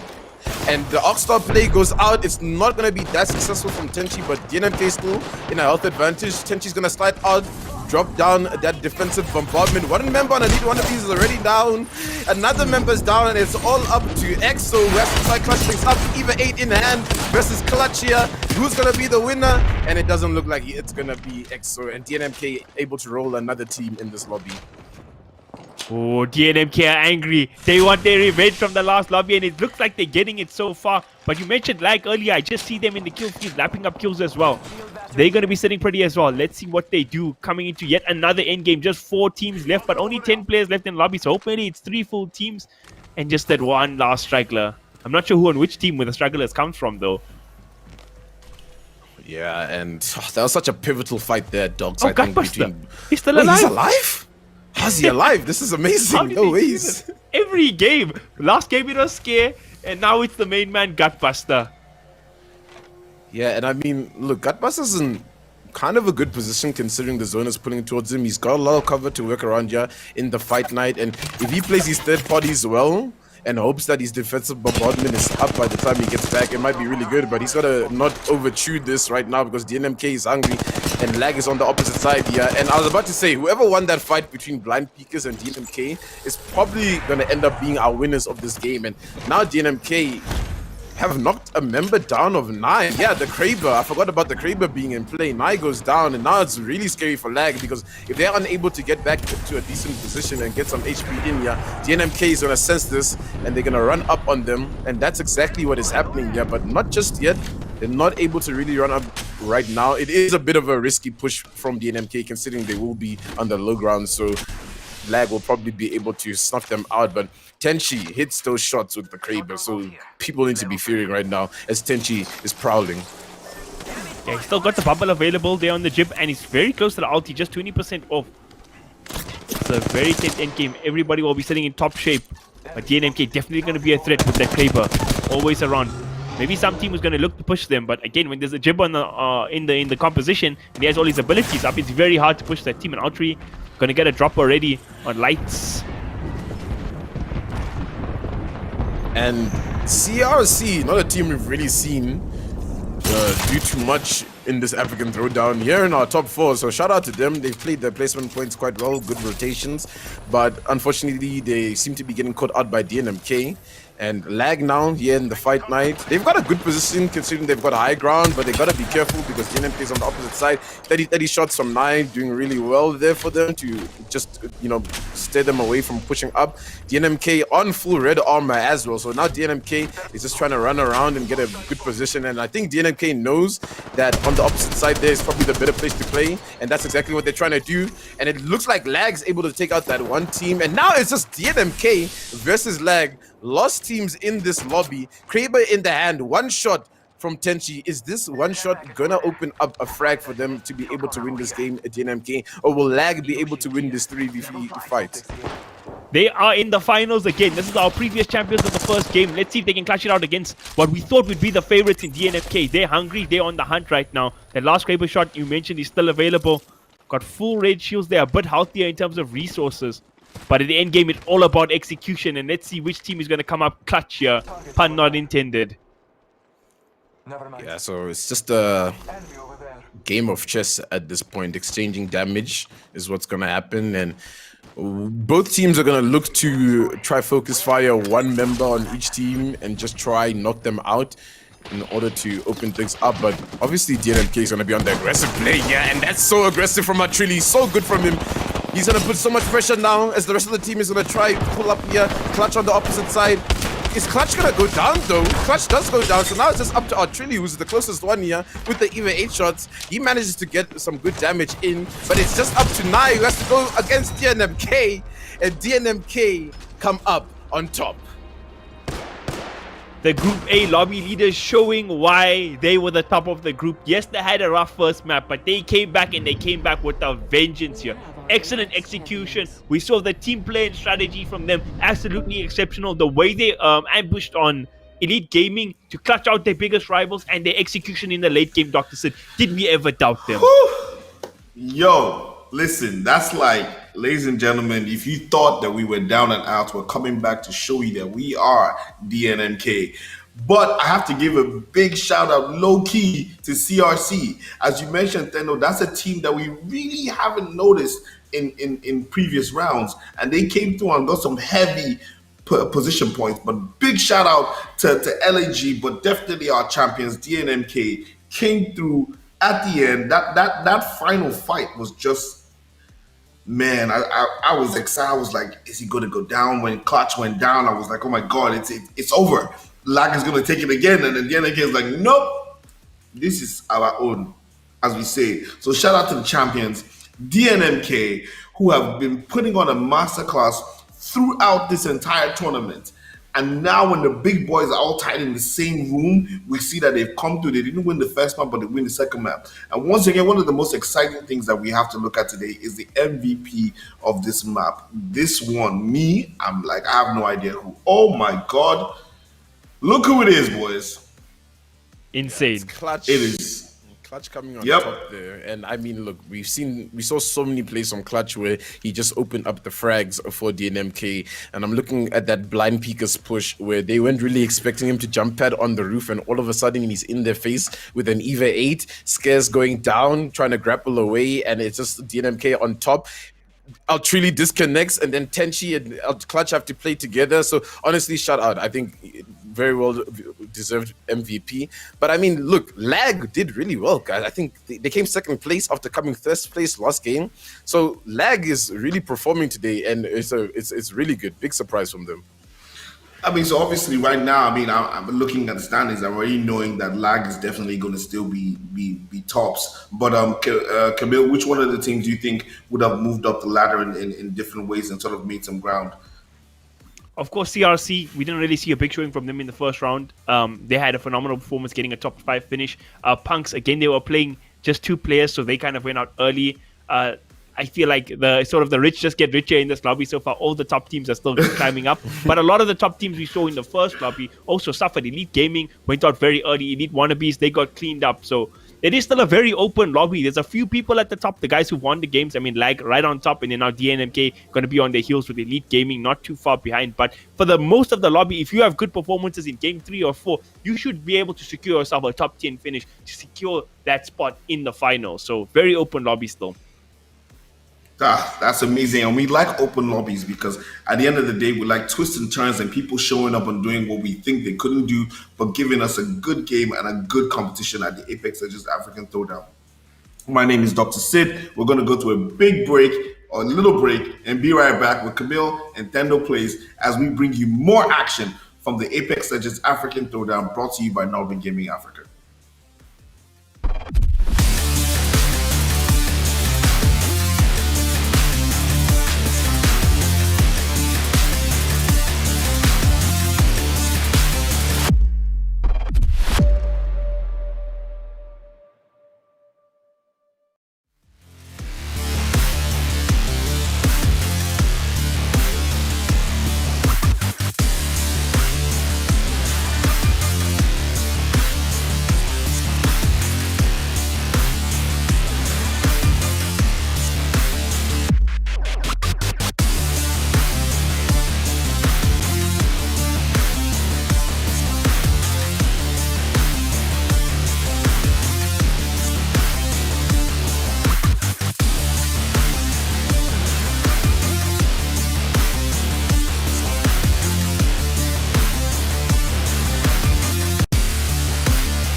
Ladies and gentlemen, welcome back to the Apex Legends African Throwdown, brought to you by NODWIN Gaming. I'm your host for today, Dr. Sid, and I'm here with two amazing esports casters, Mr. Camille and Mr. Thendo, and we've been talking about all the amazing action that's been happening in the Apex Legends African Throwdown. It's been a showing of supreme talent by these African players, and they're showing the world, like myself, that there is a lot of talent coming out of the continent. Now, we've seen a lot of action coming up in these two maps, but Olympus was a lot of action, and some surprises and some expectations came through as that team called DNMK came through and showed that they were champions before and they had to do it again. So real quickly, before we speak a lot about what's happening, we're going to take a look at the standings of what happened after game 2 and see who's going to make it to the top 10 and the finals. Let's take a look at the standings. Dr. Sid, how you want us to talk about Apex Legends after that throw, huh? I felt like I'm here with Matthew McConaughey from Dallas Buyers Club. But all being aside, our standings is kind of as expected. You got Lag on top having first place and a second place. Look at their placement points way ahead of the curve. Of course, DNMK came up clutch, pun intended this time, and they got top of the kill feed. They still doing what they do best, and they're now second place. They had a dominant performance in the second map on Olympus. I really do want to just touch on that rotation they made over to Elite Gaming, who had the totem. It was bad luck timing for them, but excellent rotations from DNMK side. Exceptional stuff. Blind Peakers, it's insane that they still top 3 in this lobby, having been down 2 members in both these maps. I still feel like we haven't seen this team at full performance, but maybe that's how they like to play, backs against the wall and such. That's where they excel. But the rest of the field, I just want to really touch on something. Sorry to cut you, Camille. If you look at these teams and the top 10s, and look at, we spoke very briefly about CRC, the Charge Rifle Charlies. That literally one game with high position has got them into the top 10 and in a position to get into the final. And then I wanted to quickly ask you, look at Fractus Gaming and Punisher Apex. Now, these two teams, I had a bit of expectations from them, but they're way out in the bottom 10. What do they have to do to make it into the top 10 in this game 3 Yeah, I mean, if you're in the top 10 right now, you're breathing a little bit, just a little bit. I think if you're Royal Esports, you've got some room to work with right now. You can maybe throw this third game and bounce back for the last game. But if you're going all the way down from drip, you have to really perform. After this game, you need to be sitting at about, I think, 20 points just, to go into that final game with some safety. But yeah, I mean, look, Elite Wannabees, Fractus as well, looking at Punishers. They need to just whip it out at this point. It just takes one game, which is the great thing about Apex Legends, to bounce back. And I mean, if you look at how DNMK started, coming into that Olympus game, being 10th place, now at second place, you can clearly just see it just takes that one good game for everything to go, your way. So we got to see a little bit more, I think, aggressiveness from the teams like Elite Wannabees, who have that gun skill that can win gunfights, and take those teams on. They need to win those fights along with Factors. They can win fights. They need to be winning fights. They also need to be making the right rotation. So usually in a series of 4, where top 10 qualifies, that third game has to be a slow game for everybody now, right? Because you can't be giving too much of yourself to anybody at this point, because everybody is hungry, especially those bottom 10 teams. Wow. Now, just to let everybody know, in case we don't have information about how the schedule is going to go, all throughout these tournaments, we've been having 4 matches per round, right? But guess what? The final is going to be a whopping 8 games. So literally, you have to come correct. Like if you think, our first 4 games we've gone great, you have to do that all over again. So it's just the excitement that is expected, when we look at the Apex Legends African Throwdown. It's going to be 8 games spread over 2 days. So you play 4 games on the first day, and then, which is Saturday next week. And then on Sunday, you get to sit back, relax, look at what you did, the mistakes, the good plays, and then revamp your strategy to come through on the next day and hopefully take home the crown of our amazing prize pool of 1,000 This is no joke. It is the big boys things here on the Apex Legends African Throwdown, brought to you by NODWIN Gaming. We are going back to Kings Canyon, Camille. What is going to happen? Our team's going to change their setups. Are we going to see somebody rise to the occasion? I know Tendo says we need to slow down. Some people need to slow down, but some people need to pick up the pace. But Camille, talk us through what's going to happen as we go back to Kings Canyon. Listen, Kings Canyon, great map. It's been the more favorite map so far in a lot of the lobbies. But again, even though we said Olympus is the do or die fight till the end of the map, our first map here, our opening game of the semifinals, has been like it was a bloodbath. Teams were fighting. There was like maybe a few seconds at the start of the lobby, people picked up their loot and such. But the minute that phase was over, it was just fighting from minute 1 to minute end, which I love to see. It was a really great game. This round, I think if you're the bottom team, I'm talking last place, don't be sad. Come in with your best foot forward and try your hardest in this game, because it's open. Like the top 10 is still open. A lot of those teams are very close on points, from 18 to about 13. So there's a lot of chances. If you have one good game, you have put yourself back in contention. And I'm really going to be sad for any of these teams on the bubble here from 10 to about 13, because they're all really good. They're all similar skills. They all can show qualities in some areas and maybe fall short in others, but they have the potential to play in the finals. So any team who misses out on your LTTs and such, it's going to be a real sad situation. All right, guys, you heard it all from Camille. Tando and Camille are going to take you through the blow by blow. My name is Dr. Stitz. Stepping aside to let these guys do what they do as they show you what's happening in the African Throwdown at the Apex Legends tournament, brought to you by NODWIN Gaming Africa. Take it away, boys. Let's hope for some excitement as we usually get. Thank you. See you soon. This is the third map. Launching in. Yeah, we're launching in for the third map of the day, back on Kings Canyon, back on our OG stomping grounds, and we have to look for some big games here from a couple of these teams, Camille. I mean, we're talking about PunX, Fractus, when we're still in the panel, and they really need to just pull up right now and show what they can do. Obviously, PunX is playing at a man disadvantage, but having a man disadvantage, I spoke about this in our last broadcast, that it sometimes can work in your favor, considering you only have to coordinate amongst 2 people instead of having to coordinate amongst 3. And we can hopefully see an advantage on Kings Canyon, where I think the map is a lot smaller, and that plays in the advantage of duos / solos. I mean, we saw Scare in that first map on Kings Canyon with the Pathfinder absolutely go rampant and just run through everybody. So this game right here is either we're going to start off with a really slow game, Camille, or it's going to just go guns blazing, because a lot of these teams need the points to secure themselves in a good position coming to this final game in game 4 back on Olympus, or we'll just have a tortoise and a hare race. It really can go either ways, because it depends on what mentality teams are going to come out with. Especially the lower teams, I think, are going to be dictating the pace in some sense. This map is because, are they going to feel like, listen here, we're so far down the leaderboard, we innovated Crimson, we know we can do better, are we just going to come out all out guns blazing, pull a Elite Gaming, pick 3 attacking heroes and just divide? Or is it going to be a case of, okay, we're in the third game now, we're not doing so well, let's play conservatively, let's play our bread and butter scrim Apex Legends styles here. So it's gonna come down to what kind of mentality people want to bring in this game. But all I have to say is I'm freaking hyped for this. Like, the first map on Kings Canyon so far we had was one of the best games of Apex throughout this tournament, lived up to the hype for the semifinals. Let's hope this one can deliver as well.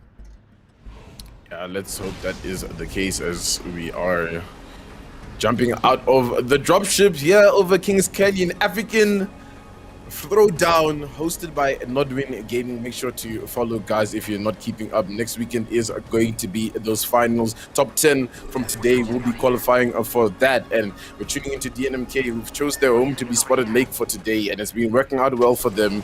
Well, let me not say working out well for them, considering they lost the first game to Elite Gaming. Well, just looking at the second game where they won, it's been going good for them so far, and I wonder if they'll be able to hit a back-to-back for us, or are we gonna have Elite come back from the shadows and maybe shake things up once again? I mean, Peaky Blinders hasn't really had too much of an impact. Yes, they're causing trouble, getting these kills, coming in our top 10/5, but they haven't got their win yet. 100%. Like you say, on the paper, if you just look at it on the surface, they've been a phenomenal team. I mean, they're top 3. They're on the podium.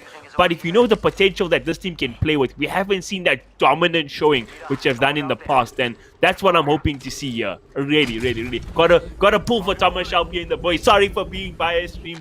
But we'll see how it goes. Spotted Lakes is a very interesting drop point there from DNMK. We saw lag, landed crash site yet again. So I wonder if we'll see a cheeky engagement between them two quite early on. And we see Royal Esports looking to take a fight here.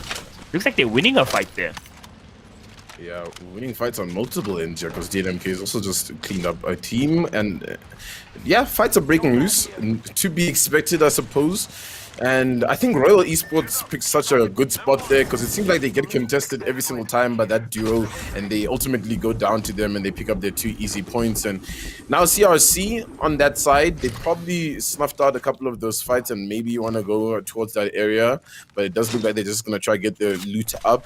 They are only on 2 white armors and 1 blue, so it's not the optimal, shield for a fight. But now tuning here in the rig, things are popping off as rig was contested. I saw PunX was also close to rig side, so I'm wondering if this is PunX, the duo, who are in this position, and it just might be because of that Horizon, because I'm sure Cold is playing on Horizon if he hasn't swapped over Legends just yet. And now Darkest Night, who haven't been having a good showing today as well, might be able to get a 1-up on one of our top 10 teams.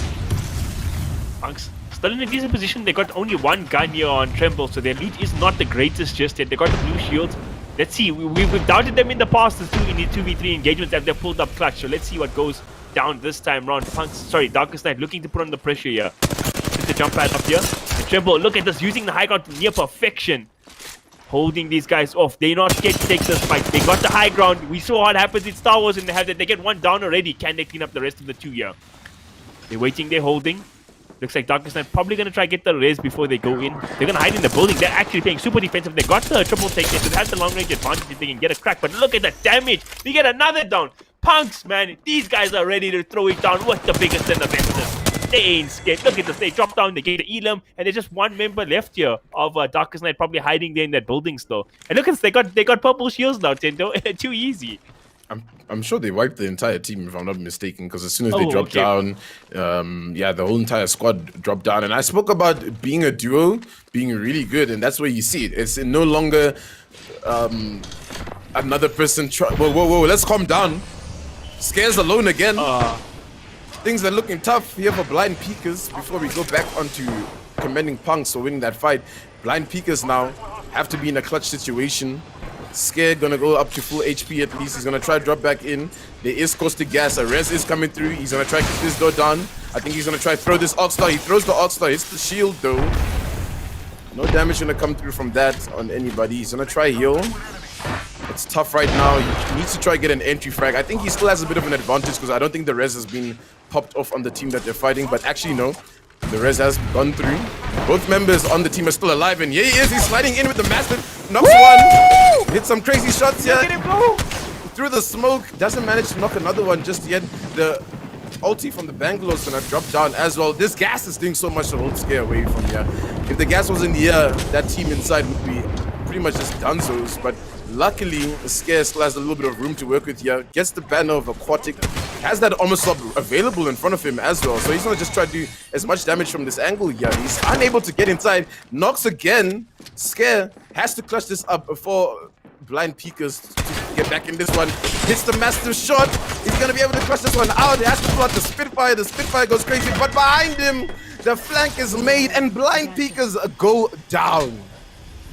Oh man, we said they've been struggling in this lobbies. We see them get a couple of good kills, but they taken out so early, knocked off the podium. Surely they'll be this time, because there's gonna be no just 1 versus the world clutch fights this time round. We see DNMK taking a fight as well. Very active third game here in the lobby. But man, oh man, sad for Blind Peekers. Really not gonna be happy with themselves in that engagement, but credit to the team who fought up against them. They did a really good job. The caustic, not a pick we've seen too often, but they used it to absolute perfection there, holding the doors, fighting in the building. You never want to take that fight, because if it wasn't there, they could have just got wiped out by Scare there. And look at the crack there. Wingman shots on fleek for clutch right now. DNMK is actually taking down Lag. So now our top 5 teams are in a bit of a big fight here. Lag goes down to DNMK now. This is the second time DNMK takes lag down. And we tune over here to CRC. Master shots are flying here. It looks like they're in a fight with Innovated. It's just now Bendy, the Gibraltar player, left alone. The jump pad play has been made here by the Horizon player. The other one shot's not connecting, and he's gonna go down to Kaiju. And he's gonna get that res on to Cyber. There's so much action everywhere. We can't even analyze at this point, Camille. Like, I hope you have some water next to you, because honestly. I do indeed. And Innovated Crimson, I was talking about them at the start of this game. I wanted to see more from them, and this time the field is knocked open. Like you say, of our top 5 teams, 2 teams already dropped out of this map, so the field is wide open. Elite Wannabees trying to rack up some points as well. What an exciting game, and what an unexpected game. DNMK though, this time around they've really got into their stride. This warm-up, they had their warm-up round, but now they're looking like the top dogs in the lobby once again. Yeah, they're looking clean, but they're still a formidable force in here, known as Elite Gaming. And not the Wannabees, but the Wannabees are in action here as we are tuning into them, chasing down some players up here. And they want to get involved in this fight. The Thermite goes through. They do need to be careful because here's John Wick himself sliding in with the PK shots. Vias might be able to get a knock here, gets sent back immediately, just in time though, before that knock comes through. But the rest of his team is on that opposite side though. So there are so many fights breaking loose, but Elite Gaming, yeah, look like they're gonna play the zone rather and rotate in and just calm things down for everybody to breathe on the side. But this team is just trying to run away, and it doesn't seem like it's gonna be too much avail. This does slow down Vias just a tiny little bit for that player to get away. And it does look like one of the lost members on lag is taken down by Clutch there. If you check the kill feed, Nye does go down. So I think that's going to be lag out for the count completely. Oh, very rough position for them to be in. Luckily for Elite Wannabees, they managed to escape their daddy team, because that was looking dicey for them for the moment. They did feel a little bit of pressure, but they made it out at least. And we see PunX still in it. They're going to probably secure themselves a top 10 finish, but looks like from the high ground, might be them getting pressured down there. And Drip Apex also have the high ground this time. So they actually had a rough time because I think they got a couple of kills in the initial second lobby before the reset. And then they went out early in the next one. So maybe, just maybe, they can show up here in the third game. And it is that game where you do need to show up. And I mean, look, there's a couple of teams in this area. There's Elite, there's Drip. And PunX was also making a rotate through, but I wonder if PunX has just opted to not take any fights as a duo. Probably the better play to not take the fight. The Crypto ulti does come through. Doesn't do much though. Not too sure where that was aimed towards. But it does look like Limitless goes down to one of the members on, I believe is a Drip on the opposite side. Yeah, up on the high ground over here. And now they're just in a tough position out in the valley because there's just teams all over them. Will they be able to get that res after that dome though? It doesn't look like it's gonna look too good for Elite Wannabees, as the main force here, Elite Gaming's on the opposite end here, and Drip is just being that team causing trouble for no damn reason up here at the Watchtower. Oh, luckily for the rest of these teams, there's no snipers available, but look at that aim! Oh, no snipers needed. Still putting on a decent amount of damage. Drip showing up to this third game so far.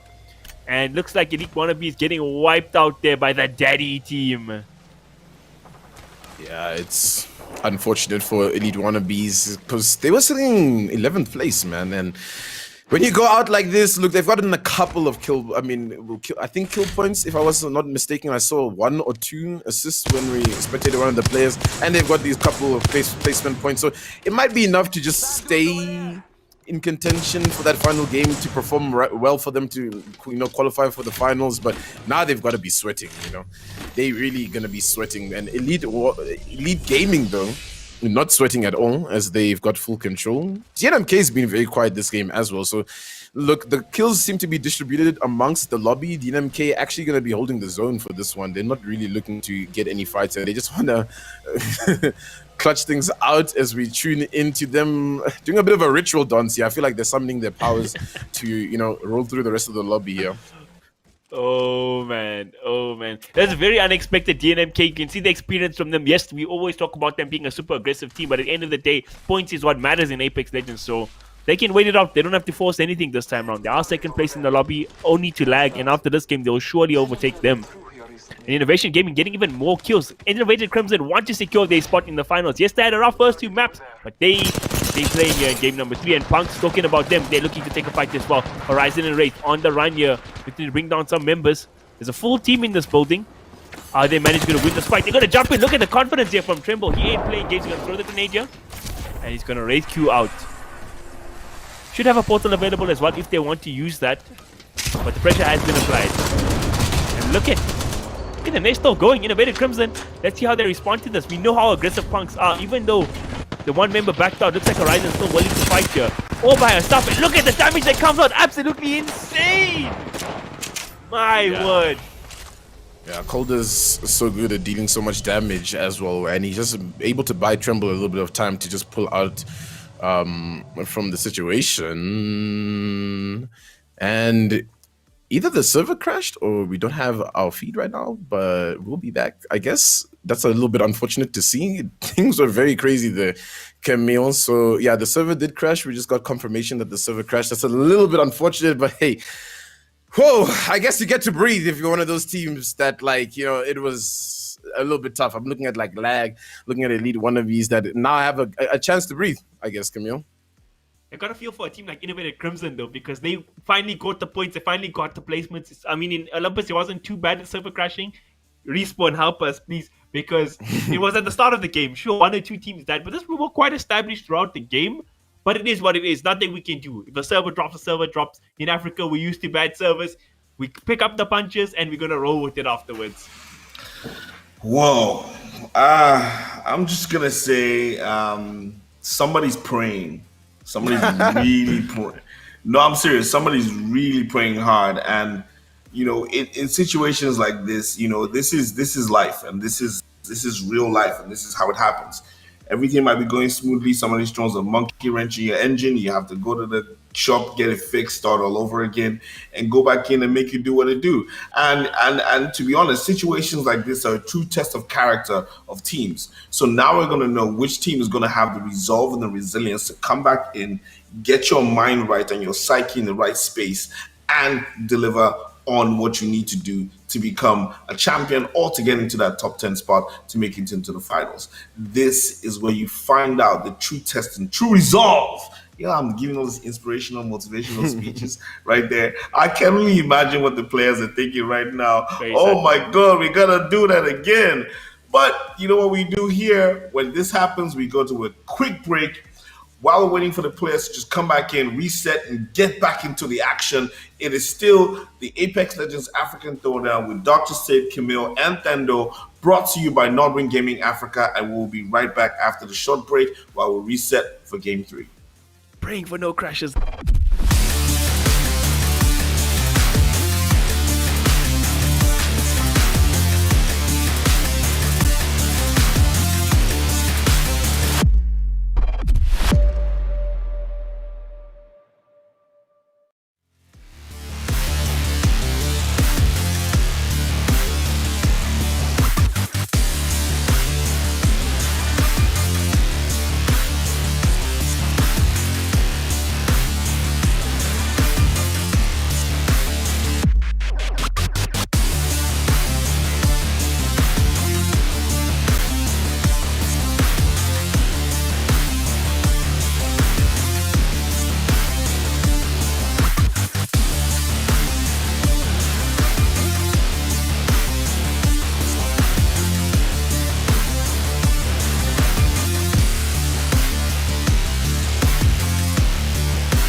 I'm telling you guys, you need to just tell me that you don't love that intro. That boom, boom, boom, boom, boom. That's all. I mean, it gets your blood pumping, it gets you ready for the action. It lets you know that there's something about to go down. And what's going down? It is the Apex Legends African Throwdown, brought to you by NODWIN Gaming, with three of the most dashing looking people on the planet: Thendo, Camille, and yours truly, Dr. Sid. We have just had yo, you're dashing. Everybody claim it. You know, in Nigeria, when they say something nice about you, say amen. Amen, amen, amen. Amen. Thank you very much. You're just so that, you know, dashing. Listen, all I'm thinking Anyways, about we are back. I'm thinking about the service. I'm hoping, I'm praying. All I want to see is Apex uninterrupted, and hopefully, third time's the charm. We got this, bro. Yep. We got this. Yeah, but you know, it is what it is. It happens, you know, and like I said, this is an opportunity to showcase what's happening on the African continent. And we are, yeah, I know EA is working and different people are working on getting service to the rest of the world and to the African continent. This is a test, and obviously to showcase what we have, and we're doing a great job. But you know how we do. When they knock you down, you get the back up and you give them again and again and again. And we are back up and we're giving them again because it is time for a refresh. We're gonna go back to Kings Canyon, and Tendo is gonna walk us through what happened and what is gonna happen, because teams have to now change up. Tendo, take it away. Yeah, I mean, that first game, almost out of breath with, well, not that first game, that last game where the server crashed, almost out of breath with how action-packed it was. I wasn't really expecting all the teams to, you know, go crazy like that. But I mean, I guess it's kind of expected given like how usually, you know, the teams like to play for kills. So obviously they saw that, look, if we don't go looking for kills, EGSA, DNMK, you know, PunX, these teams that are willing to go for fights and want to take these fights will just suck up all of our kills, right? You know, which isn't bad, right? Because if you just like let them take those kills and you stay away from those fights, you're gonna get placement points as well. So it's a bit of, you know, crushing play styles in this lobby right now that we're seeing. And I wonder if going back to this remake, will we see same aggression? Will we see some teams coming down? Will we see the same contestants? Honestly, I wonder. Yo, you see, what I know for a fact is that when you look at the way teams switched up after the server crash on Olympus, and we saw the way the dynamics of the game change. I mean, when we were talking earlier on, we're talking about teams slowing it down. Some people slowing down in this map and saying, you know what, we need to take it easy, we need to switch up, we don't have to push it too much, let's just, you know, those are the people in the top 10 will be saying, let's play for position and get our points up. People in the bottom half have to try and double take and be doing playing for position and trying to get those kills. And we have shown that getting those kills can also bump you up the map as well. So I'm just like, you know, these situations just make it ripe for action and for something that is totally unexpected, because Camille is going to tell us now, based on what you saw in the last game that crashed, and in this reset now, who do you think is gonna be like, okay, that didn't work, I gotta switch it up again and try something different? I think, of course, blind peekers and lag are going to be counting their blessings because they really are given a second chance here. But I think the lesson should be learned, and I'm so sorry, team, that I'm forgetting your name now, but the team that eliminated blind peekers, the fact that they picked up Caustic, if you want to be one of those teams that are going to play a bit of a slower pace, want to play more defensively, and this doesn't count for PunX and stuff at all, because they just divide, want to fight the whole time. But think of picking up that Caustic, because we saw how you can defend buildings, you can stave off the aggression from teams like blind peekers, and the majority of teams in this lobby want to be attacking the whole time. So I think a lot of teams can keep that in mind in terms of if they want to hold position, if they want to play zone a bit better. I would like to see maybe that change up in composition. But for the most part, Doctor said, you know there's going to be good games, right? I know it's going to be a good game, and the players are already inside the plane, the hovercraft, the jets, and they're about to fly into Kings Canyon, which is why I'm about to fly out of this conversation and leave the viewers and people watching the Apex Legends African Throwdown, brought to you by NODWIN Gaming, in the capable hands of Camille and Tendo. You guys take it away. Back into our third game here. Tendo, this is our third game, but it is the third game back on King Gadget once again. What do you think? You think, again, we're going to see a similar playstyle, or things are going to be changed around? Because I think at this point, everybody got to be warmed up on this map, right? It should be very comfortable situation. I think teams like maybe Lag and Blind Peakers are going to be thinking about what they're going to do a bit more than other teams who are more successful. But even so, a team like Innovated Crimson have a very good run-up in this third map in the last rendition of this game. Yeah, I mean, let's just hope Innovated doesn't get into that similar position where they're just in front of the two Punks players and they're trapped in the building, zone behind their back, and they just funneled through and Calder's beaming them. Let's hope they choose a better rotation, and I think that's what we need to see from this game. Fights are good at the end of the day. I mean, that's what we come here to watch. We want to see the fights, but obviously we can't, look past the rotations and how people are rotating. And I just think if you look at some of the rotations the teams were caught out on, they just need to change things up. Let's not see blind peekers in that situation where they have to fight the caustic in a building where there's almost no hope. Two players are down, Scarce just trying to do as much as he can, and he really did do as much as he can. I feel like he knocked the same person 3 times in that fight, which is just unfortunate when stuff like that happens. It's like getting a tap res with a lifeline and you're just seeing it in front of your eyes happen and there's nothing you can do about it, and you just need to put yourself in a position where you can do something about that kind of situation.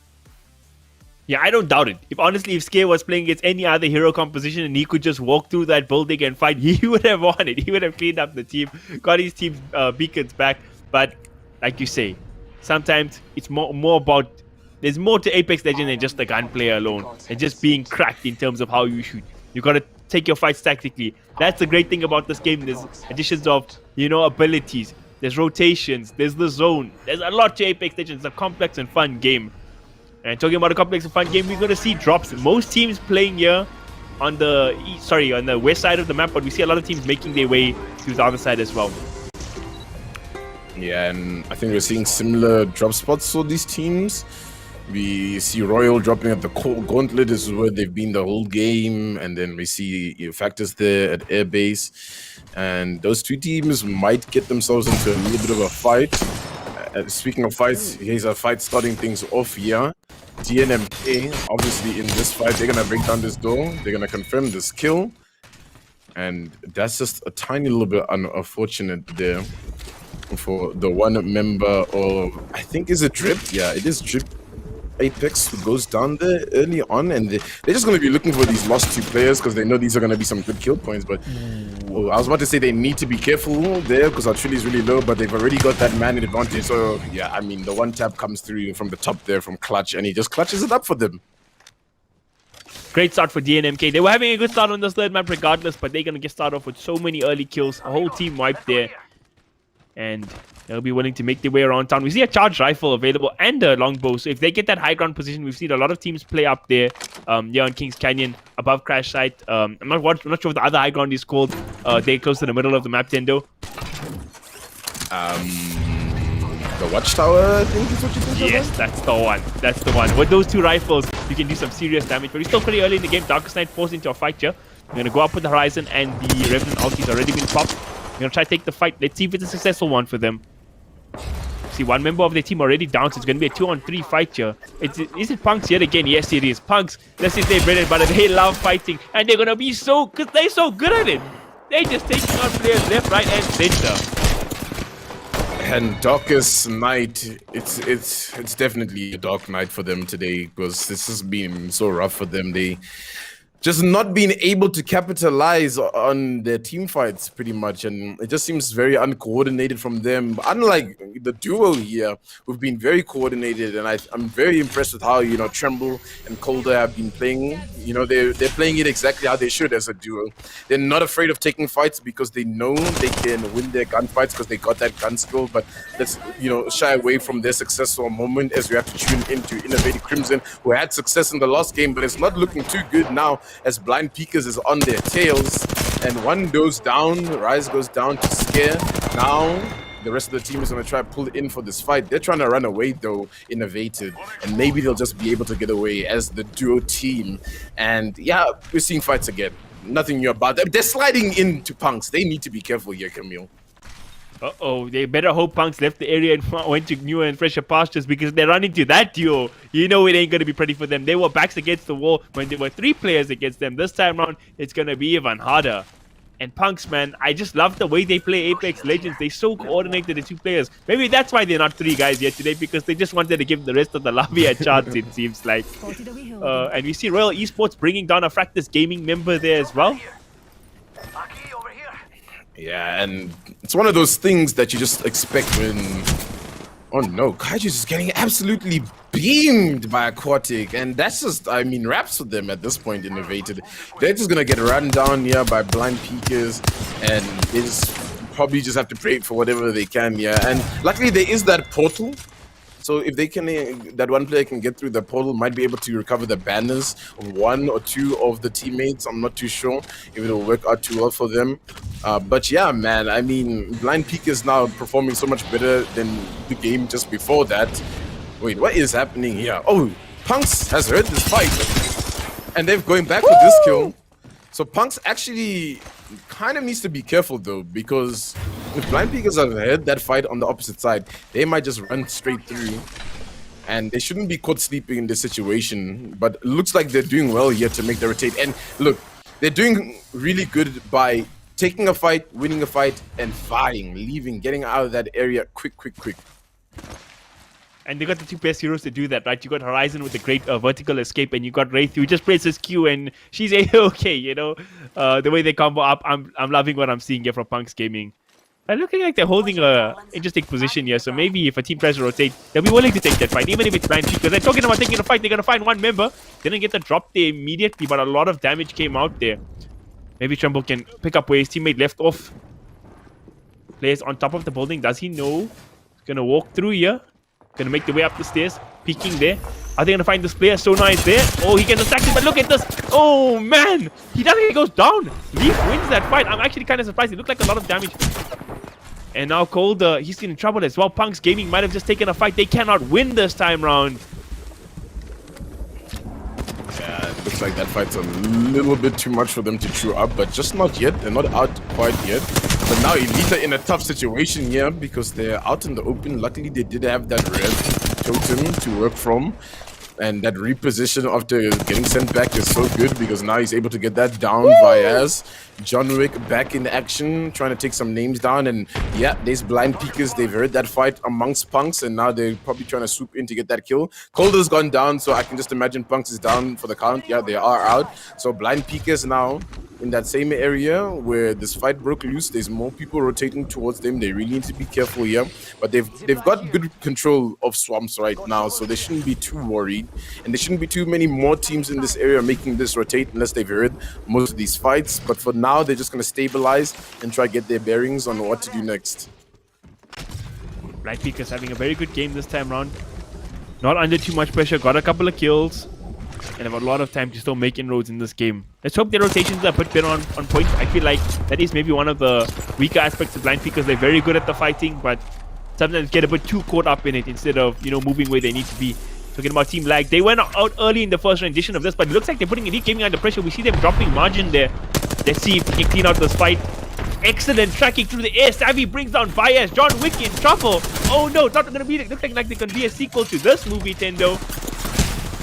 Yeah, and it's just Jazz now who's left as the Bloodhound player, just trying to survive for as long as he can. He needs to pop a bat and get some HP back, yeah, but the door's already going to get kicked down by Nine, not giving him any room to breathe as the pinch comes in from the other direction as well. And yo, man, this time it's Elite that goes down early, and that's what happens. But if I got a glimpse of the map, yeah, DNMK is in that area as well. So now Lag need to be careful to not go down to DNMK's hands for a third time in one of these games.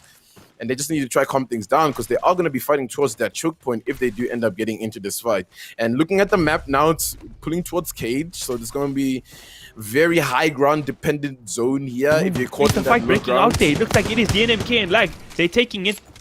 Wingman shots coming out there from Clutch. It's going to be an interesting fight. They do have the buildings areas, but DNMK, they're hard on their heels. Lag do have better shields as well because they've taken so many fights this game. But look at that massive shot that came. I'm not sure what gun hit him from the out 301. He's gonna have to heal up. Out3 jumping in. He's gonna get the shots off. He's very low. The door is gonna save him there actually. Looked like he was losing that engagement. Savvy's gonna get brought down, and DNMK just too clutch in this situation. Just one member left, and surely he's about to go down on that HP. Even Vias could have clutched out through there. Yeah, and sometimes it just feels like DNMK knows where to rotate to get like these third-party fights. I don't even know. And I mean, that's just the experience coming from the team and learning the maps and how teams are most likely to rotate. Because, yeah, I mean, look, there's so many RNG factors in Apex and Battle Royale as a category in general, but there is a level of predictability. I mean, you play a game like CSGO, right? You know there's certain angles that people are going to be peeking from, right? It's the same in a game like this where you know certain teams will be making these kind of rotations. There'll be fights in these certain areas. And DNMK is so good at just understanding where teams will be rotating on the map. But blind peekers now, making a good play to get some high ground here. And it just looks like they're trying to finish off this poor, lonely Bloodhound player of JJ who goes down. And that was just a little bit rude from them jumping on top of him like that. It was indeed. They've been getting a lot of kills so far. It's been a fairly decent game for them. They'll put down on resources there on Skay. He's going to have to heal up, but it should be okay. I don't think there's any other teams in the area looking to contest them. They're sitting quite pretty this game. But the NMK have to be the top dog so far in the lobby. They've been dominating, and like you say, that game sense, right? And that's the thing, even in Fortnite, before I started following the game, especially in the local scene in South Africa, you think there's so many different RNG factors, but you tune into a Fortnite lobby, Neymar from Bravado Gaming is winning almost every single one of them, you know? These guys have a knack, they have the skill to do this kind of catch out these wins all the time. And now, DNMK looking to take a fight. Royal looks to be in trouble. JT taking so much damage. Sorry, RVNJ going to be the team getting caught there. Yeah, and it's just meeting your worst nightmare pretty much for this team at this point, because Clutch just jumps in and he's just going crazy on this entire team. Clutch single-handedly takes out that entire team by himself. Just jumps on in as an Octane, and there's just nothing they can do about that because they're just not ready for his gun skill, and that's just what Clutch brings onto the table. I hate to be that guy to say he's just got that Clutch ability on him. Well, I don't think anybody's going to doubt you there after we've seen what we've seen in these past 3 games, and DNMK definitely feeling it right now. We do see the side of blind peekers have a decent position here on the edge of the zone. Up here in the high ground, they might be able to find some teams rotating. Get some easy picks. And what team is this? Yogis actually making it to the top 10 this time around, so they should allot a decent amount of points here to keep them in contention to qualify for the final spots in the grand finals next weekend. Yeah, and it's getting to that point where it's getting stressful for those teams that have been knocked out and are spectating this game, not knowing how well these other teams are gonna do, right? Because it's also not about how you do sometimes, it's about how other teams do, right? And it's those teams that you don't expect to popping up and pushing you down the leaderboard, you know what I mean? MaFisi is in a tough position. They have to rotate in from the zone. They're gonna try to give a lot of cover fire here, and they're doing well so far. Yogis, though, isn't doing too well to hold them out, and they're just gonna be on opposite ends here of this wall. And this fight does look like it's gonna happen, though. They look like they want to commit to this fight here, MaFisi, but it's just because they're in such a tough position, they have to. Yogis is snuffing down one player here as a dope yogurt pulls up, and I mean, that's a dope name, I guess, you know, dope yogurt. I never expect that kind of name. One of the players drop. It's unfortunate, but it is a great name, especially when it's paired up with the team name Yogis. And looks like the Bloodhound player went down. Blind Peekers still in a very comfortable position. Let's see if MaFisi managed to get their way out of this. They still have fighting here on the edge of the zone. They're trying taking all the zone damage. It's not going to be an easy fight for them. They do get the res off, so it is going to be a 3-on-3. But in such a rough position, I wouldn't be too surprised to see Yogis push them here. Looks like they're going to make a long rotate.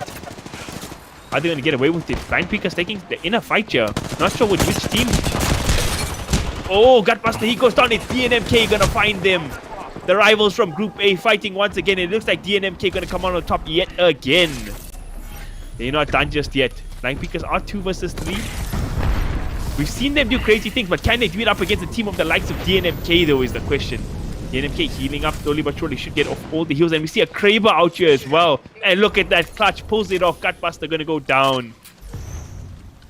Yeah, it's just like DNMK versus Blind Peakers all the time, and I feel like Blind Peakers is just had enough of DNMK, but luckily they were able to escape with 2 players alive, and now it's just the 1 player left on MaFisi who has to try clutch things up here.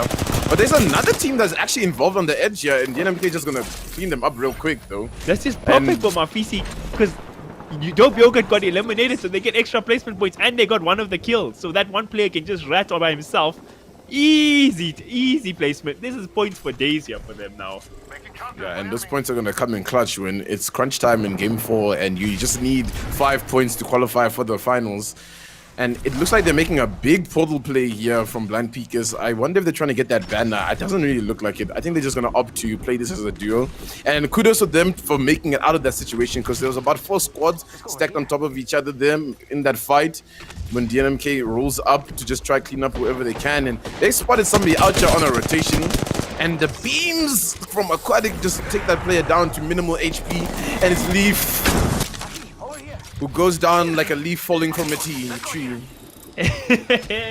That was clever, Tendo. I like it so much. And Blind Peakers, like you said, making the best of a bad situation, because it was very tense there. Skate gonna take some damage. I wonder if that's DNMK chasing them out here. 5 teams left, 12 players left in the lobby. There are a couple of rats. We see Gutbuster officially out of it. No chance for a respawn here. But at this point in the game, respawn ain't the easiest thing to do either. Even if you come back, the amount of loot you have to get to compete with the top teams, not too easy. And DNMK tracking as best as they can. Look at the damage coming out so much. Which team are they cleaning up now? Oh, it looks like they're actually still fighting up against Blind because they want to take them out. Scare is going to go down. DNMK should be able to clutch this. Look at the Kraber hit yet again. 142 damage. It's insane. And Clutch looking to get that final kill and wipe Blind Peakers off the face of the earth. DNMK looking good to win this 3rd game and make it a back-to-back for them. Royal Esports, yeah, I was gonna say it's a good position, but the zone is pulling away from them, so they're gonna have to make a move soon. They're actually, I want to say, playing this really smart, because they see the fight in front of them, but they're not taking any shots because they know who it is. And if they take shots, then DNMK is gonna be like, look, those guys aren't in zone, let's just gatekeep them. So I feel like they're trying to wait it out and just let DNMK rotate ahead of them and play the zone, and they're gonna try play on the edge. And yeah, I mean, that's exactly what's happening here. They haven't shown any presence to DNMK, and DNMK doesn't want any business to do here.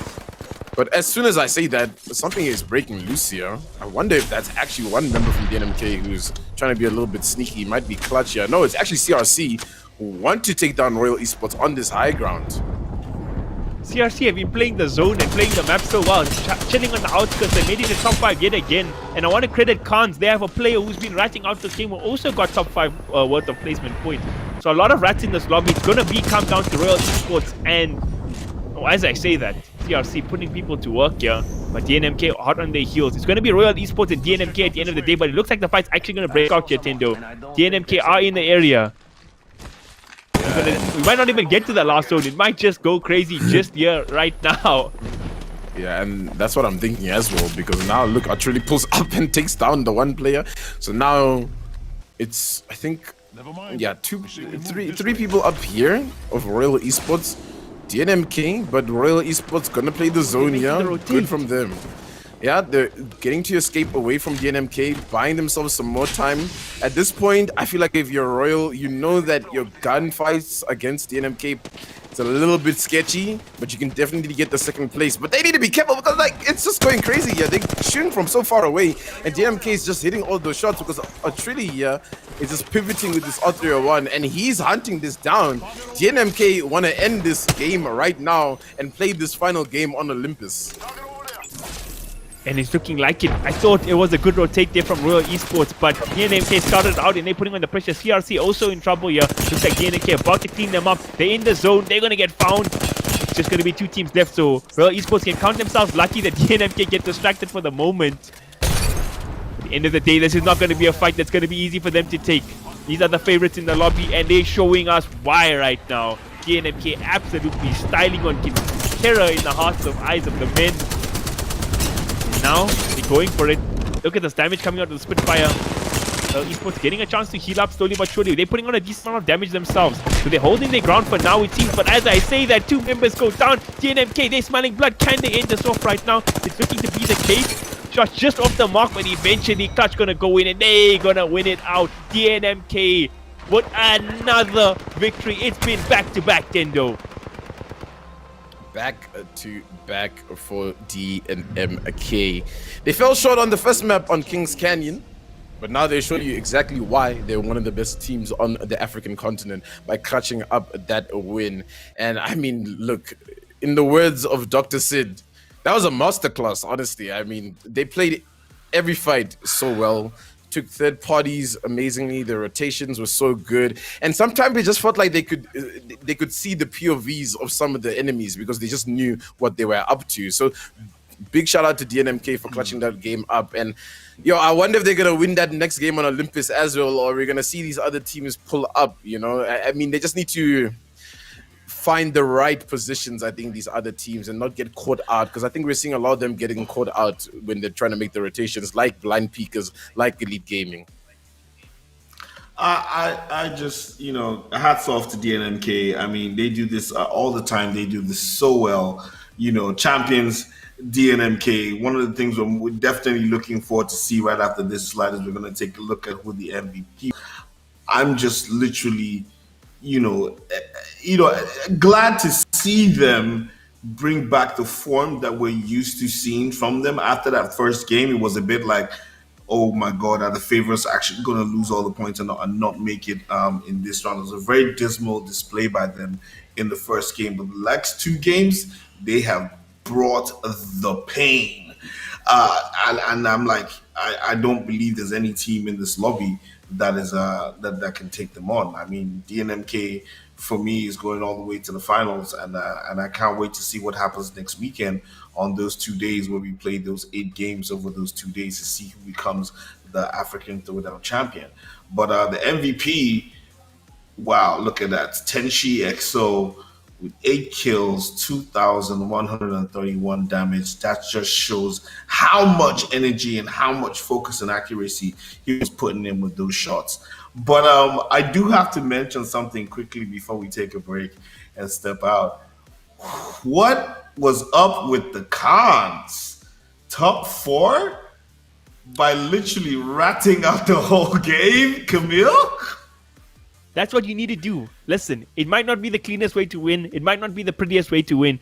But he needs to secure his team a massive amount of points. They're going to be in the running now for top 10 and much more comfortable going into the 4th game. This is what you need to do. All the flashy and the glory and stuff doesn't really matter, because what you need really is to make it to that final spot, to make it to the the finals next weekend. So any team who can do that right now, they need to do it. Come hell or high water, sometimes you got to win ugly, Dr. Sid. Just even talking about this, we have to give a big shout out to CRC. They've been putting on a showing and getting some very good positions in the last few games. And I think we'll be super excited to see what the standings look like when we come back after this very short break before we go into the final match for the semifinals one. It is still the Apex Legends African Throwdown, brought to you by none other than NODWIN Gaming.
Hello, ladies and gentlemen. How do you do?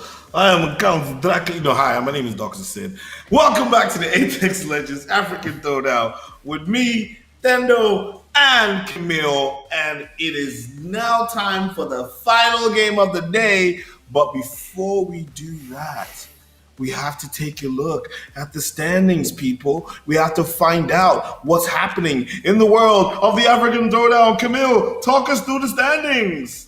So unsurprisingly, our first place team is DNMK. This is them at their best. Look at the way they're dominating these lobbies, Dr. Said. 40 kills, 41 placement points. I mean, they're only 5 points different from lag in placement, but their kills is what sets them apart. They've hit their stride. They were still warming up in the first game. They might be real gamers and only woke up at 5-1, you know. They're a bit sleepy for their first game, but they've been great so far. Shout out to the Cons players. They've ratted themselves all the way up to top 10 here.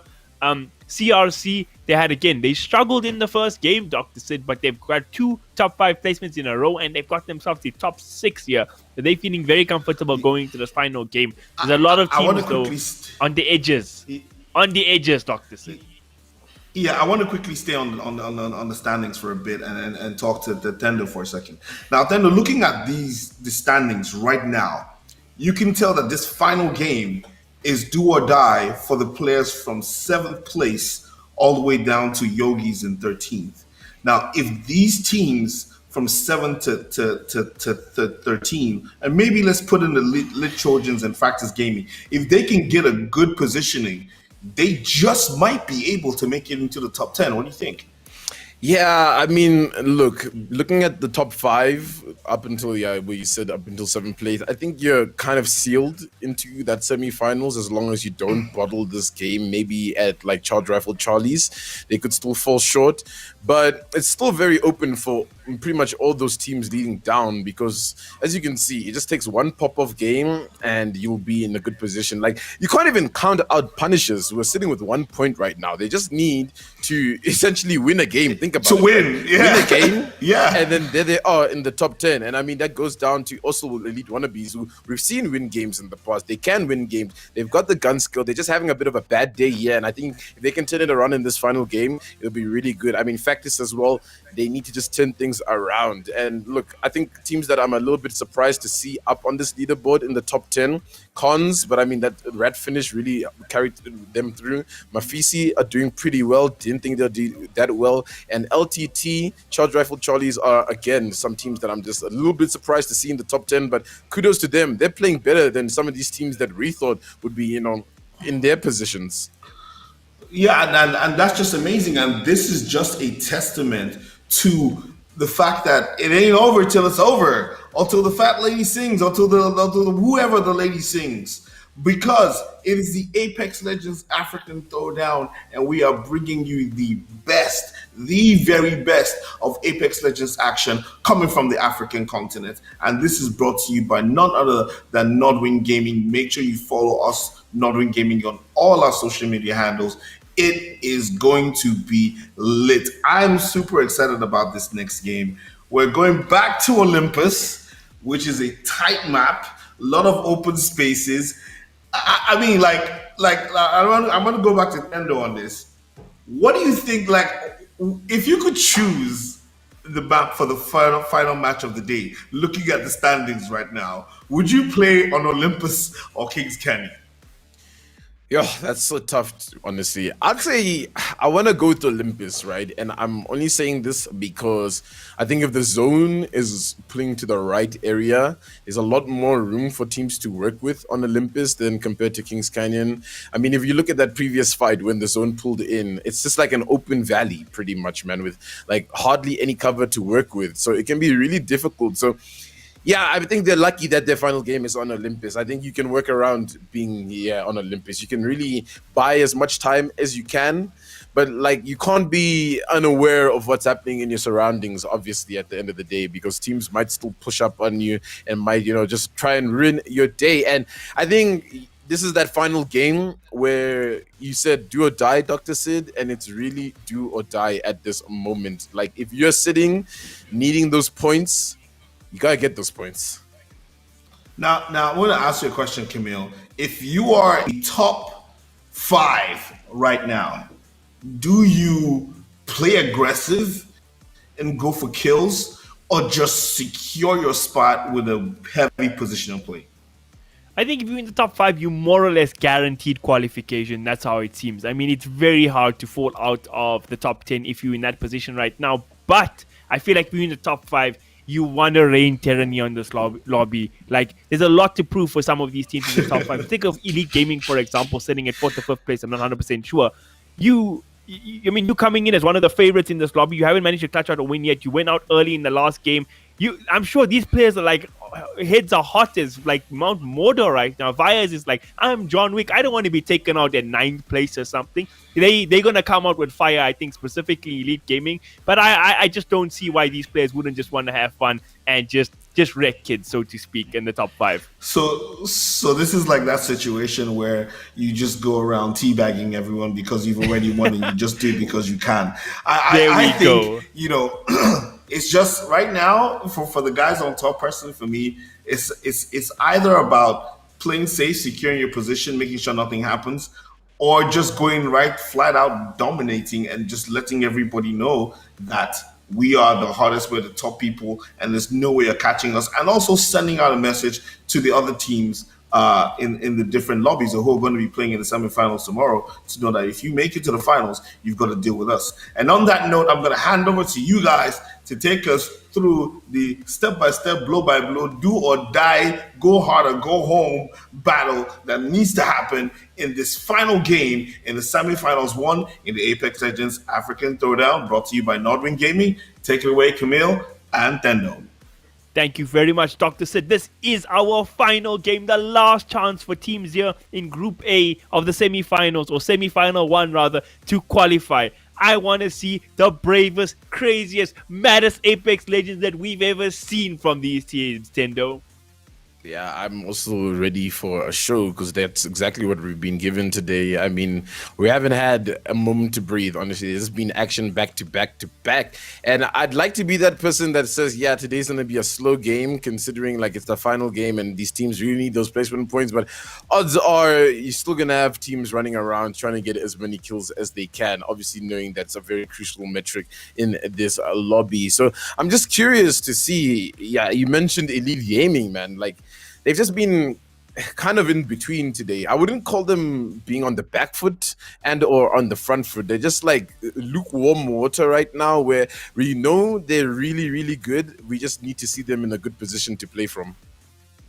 100%, because obviously that first game they played, they had a really good game. They got that top 2 finish. They made that great rotation on DNMK. They were phenomenal there, but in the second and third game, we see them getting rotated on twice. I mean, second game was very unlucky the way DNMK played them. They got their good payback. The third game, I think Lag Esports took them out. So that's like 2 times in a row that Lag got the better of them. So I really feel like they got a chip on their shoulder for this game. I think the sad thing for the lower teams, not in the top 10, trying to secure their points to get to the finals, is that all the top teams in the top 5, they have nothing to fear. They have no pressure on them. They can just play free Apex Legends, and free Apex, fun Apex usually means going around and just slaying kids. Yeah, but I mean, you're not quite safe in that top 10 just yet, because I mean, look, as much... Sorry, in the top 5 I meant, in the top 5 teams. Oh, yeah. In the top 5, of course, you are pretty safe. But like in the top 10 right now, I mean, you're not that safe considering any of those bottom teams can just pop off. I mean, if Elite Wannabees wins this game right now, it's really going to shake up the tables, for example. Or if Fractus Gaming perhaps wins this game, it's really going to shake up the tables. But now tuning into Blind Peekers, who, I mean, look, they've had a good day, I'd say. They've had a good day. It's been up and down for them as well. I'll also go and call them lukewarm a little bit. And yeah, I mean, look, I think Cons has just been playing with a solo the whole day, isn't it, right, Camille? Like, and he's in the top 10 by himself, just ratting things out, trying his best. That's just absolutely insane. So it'll be amazing if somehow Adam Man manages to qualify for the next round, all right, and his team pulls in for that finals weekend, and somehow they do something crazy and come third place, right? It'll be a story to tell for, the coming ages.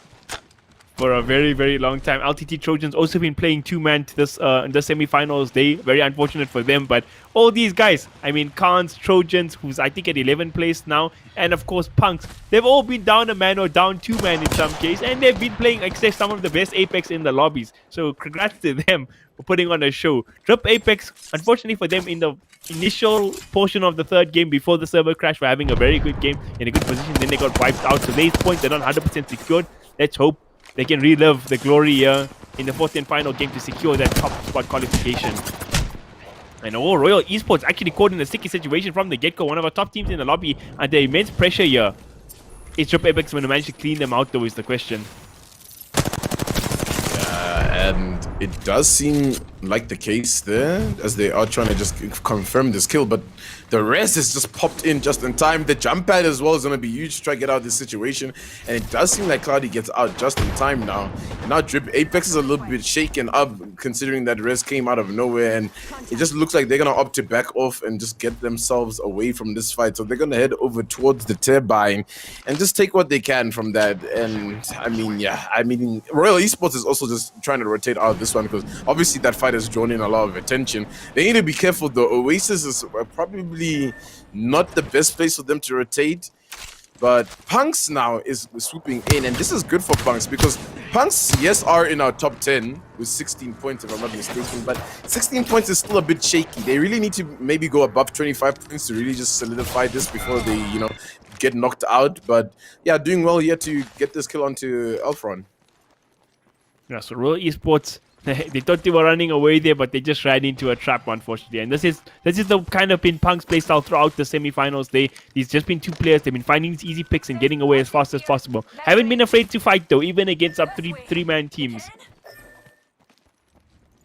Yeah, and it's just, you know, confidence in yourself and confidence in your teammate, that regardless of who's in front of us, you have to be able to beat them down, you know. And look, this is, you know, the first rendition of us getting to see so many of these African teams up against each other. And over time, when, you know, we get some more action amongst ourselves, we're going to start to see a lot more confidence from these players. Like, they're going to see DNMK in front of them and be like, look, we can take them down. And you have to have that confidence, because if you look in comparison to like Europe or North America, where you're in that finals and you're going up against the likes of like TSM and NRG and all these big dogs, you have to back your gun skill regardless of who your opponent is in front of you. But now a team that does back their gun skill, being that of Elite Gaming, trying to get involved in this fight, doing a bit of a rev play here, but Majin's gonna be sent back. Looking for these kills here. Could be another send back. Innovated Crimson. Did he get a knock there? Oh, he sent the rev sent them back, but now, uh-oh, the trouble is still here. Elite Gaming, they did enough damage to clean up all these kills, it seems. Innovated Crimson are going to be in big trouble here. Ooh, the tracking was good. Oh, they did get it down. They did get it down. Okay, easy money for them. Let's hope they don't get third-partied on. They're in a bit of a secluded place here in this building. Yeah, it's all good. It's all good. And this is what we wanted to see from them, right, Tendo? We said they had a good first game performance, but they haven't really seen them play it up to their own standards just yet. And now, looking like they want to make a big showing here in this fourth and final game. Yeah, definitely. They're making a very big showing here. And now we tune into MaFisi, who are on the edge of the zone, just making a bit of a rotate outside Elysium, just in front of Estates. And yeah, I mean, MaFisi is really probably feeling the paranoia right now, because if they go down early, they might not qualify. Sitting around 9th and 10th is very scary coming into a game 4, because you really need to play it like a masterclass, as Dr. Sid would say. And DNMK now, we get a glimpse of what they've been up to, and it looks like they've caught themselves in a bit of a fight here. The decoy goes through, doesn't get coming out from Tenchi.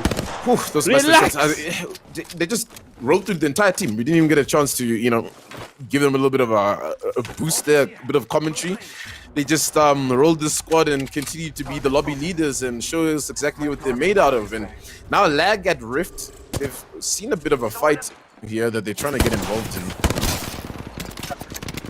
Tenchi taking a decent amount of damage, going to draw out the grenade. We'll have a chance to heal up though. Teammates will provide a decent amount of cover here. It looks like DT Gaming actually want to take the fight here.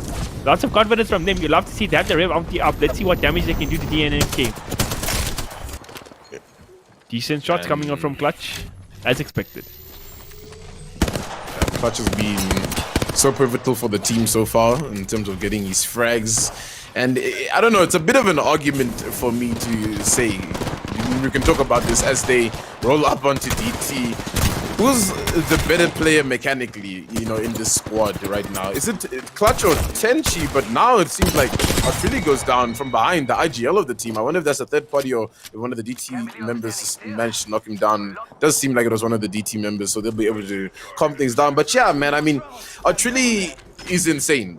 Don't take that off the table. He lasers everybody, but being the IGL is always that thing where most people know that you're probably not the best player on the team, right? You're just there to give guidance to the squad. So it's really up to Clutch and Tenchi, who are those fraggers of the team. And who do you think it is for you, Clutch or Tenchi? Yo, right it's now? so hard. It's so hard. I think it's Tenchi. Clutch is probably the more aggressive run at you guy, but Tenchi, he seems so composed. He always seems reliable, especially in those clutch moments. Just all-round team play. I'll give it to Tenchi. But then again, I'm no expert in Apex. Don't be upset with me, Clutch. It is what it is. But Yogis now in a bit of a battle. And looks like I also just quickly saw Wannabees go down, Camille. So it's a bit unfortunate for them, or at least one member went down. I saw EXO's name in the kill field going down to Lag. And I see Lag got third-partied after that because I saw Gutbuster and the Peaky Blinder boys taking them out. Although Scare, he dropped. Hopefully they get the res off here.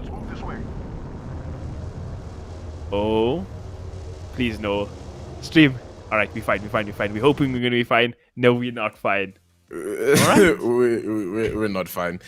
But it's okay to not be fine sometimes because you can just bounce back and be better. You know what I mean? And that's exactly what's going to happen.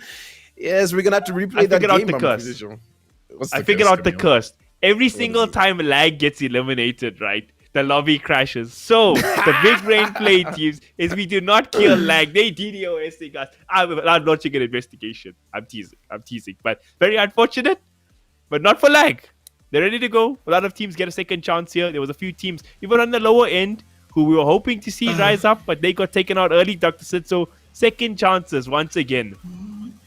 Yo, it's been a day of second chances. And I think it has, and we've seen some people come out and take advantage of these technicalities, and it's important. Like I said earlier on, this is life. This is what happens, and you have to be ready. You have to, as much as hand-eye coordination. Call outs are important in gaming. There is a very, very, very strong mental aspect that is extremely important in making sure that you can keep your mind on that competitive level throughout, regardless of all the mishaps, and be ready to reset with your game plans when stuff like this goes wrong. So Thendo, Camille, we'll be right back after a short break for a replay of our final game 4 at the Apex Legends African Throwdown, brought to you by NODWIN Gaming. Don't go anywhere.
Hi, ladies and gentlemen. Welcome back to the Apex Legends African Throwdown, where we have experienced everything from action to crashes to gunplays to surprise win to chickens and rats, flowing and getting into high positions with lots of killing and bullets, and everything has happened today. Literally everything. But it's not over because we have a reset game to play.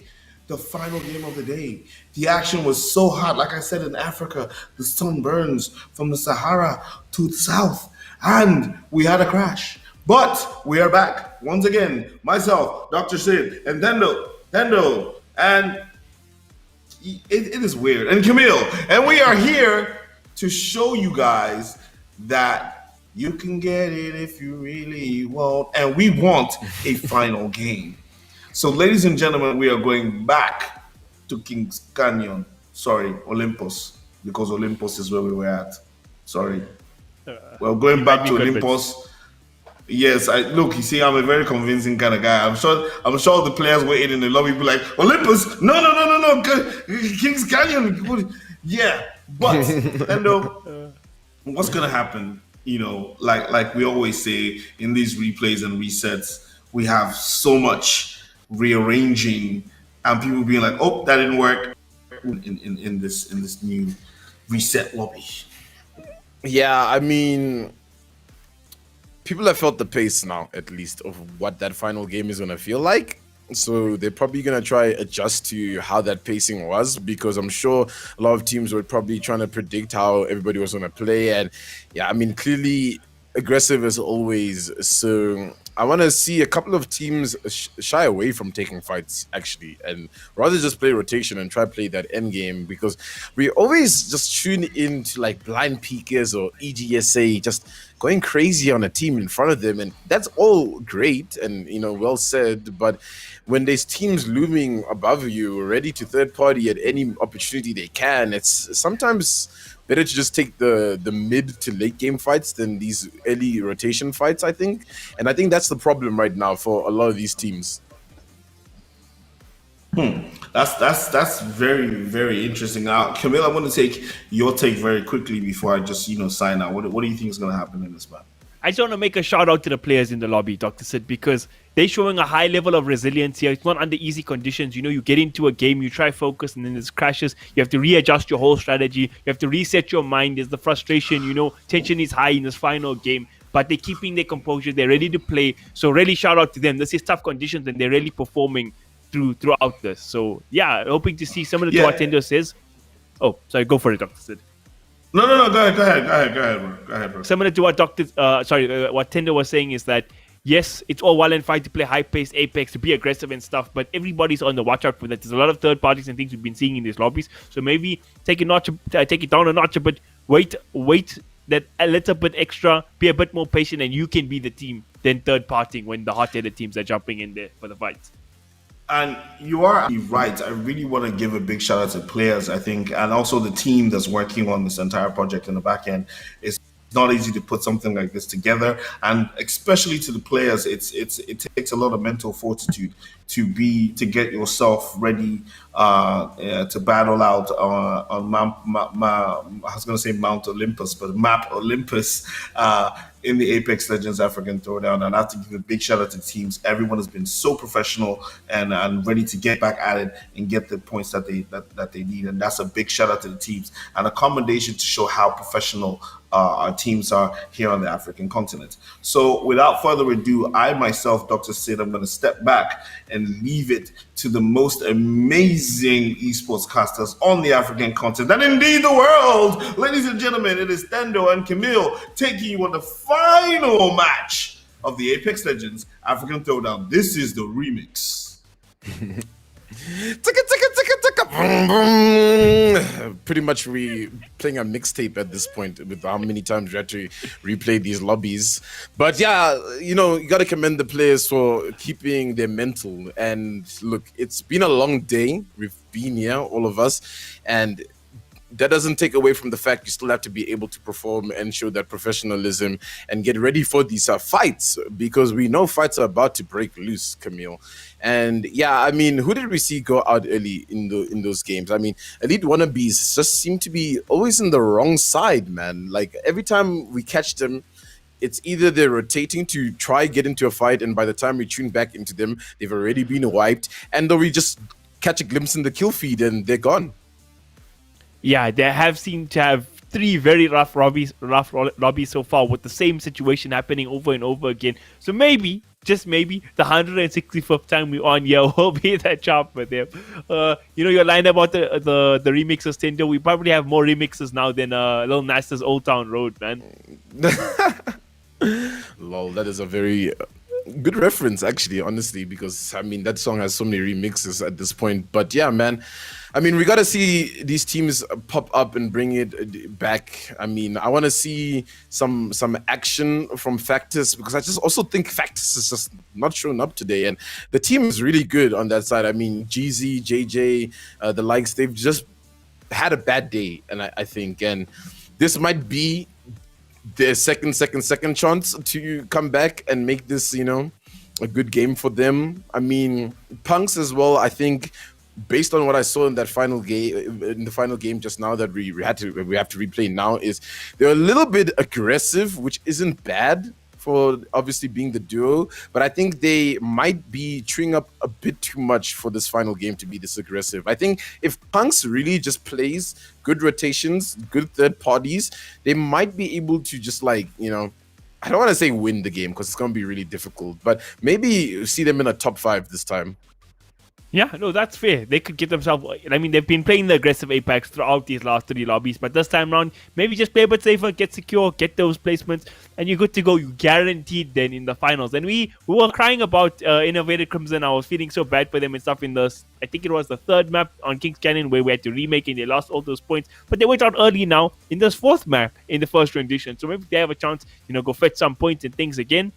It's going to be a fresh lobby. Everybody going into it with a clean slate here. And we'll see how things pan on. I really, again, what I was saying in the last game, I want to see Elite Gaming show up. It's been a DNMK show, which obviously they're the favorites. We expect they're literally a professional level team. But Elite Gaming want to be hot on the heels. We know the level that team can play against. They got everything to prove right now. And I think they're going to do it. I think they can do it. Yeah, I think they can do it, honestly. And touching on Elite Gaming and just the reference I made with them being a little bit lukewarm for today's, semifinals, I think now at this point, look, let me do some math here. We've played 1 full game and 3 half games at this point. So we'll make that this is our almost 6th game of the day. Right. And it's, for sure. it's time to be that squad that shows up for that final game of the day. And I mean, we see it very, very possible.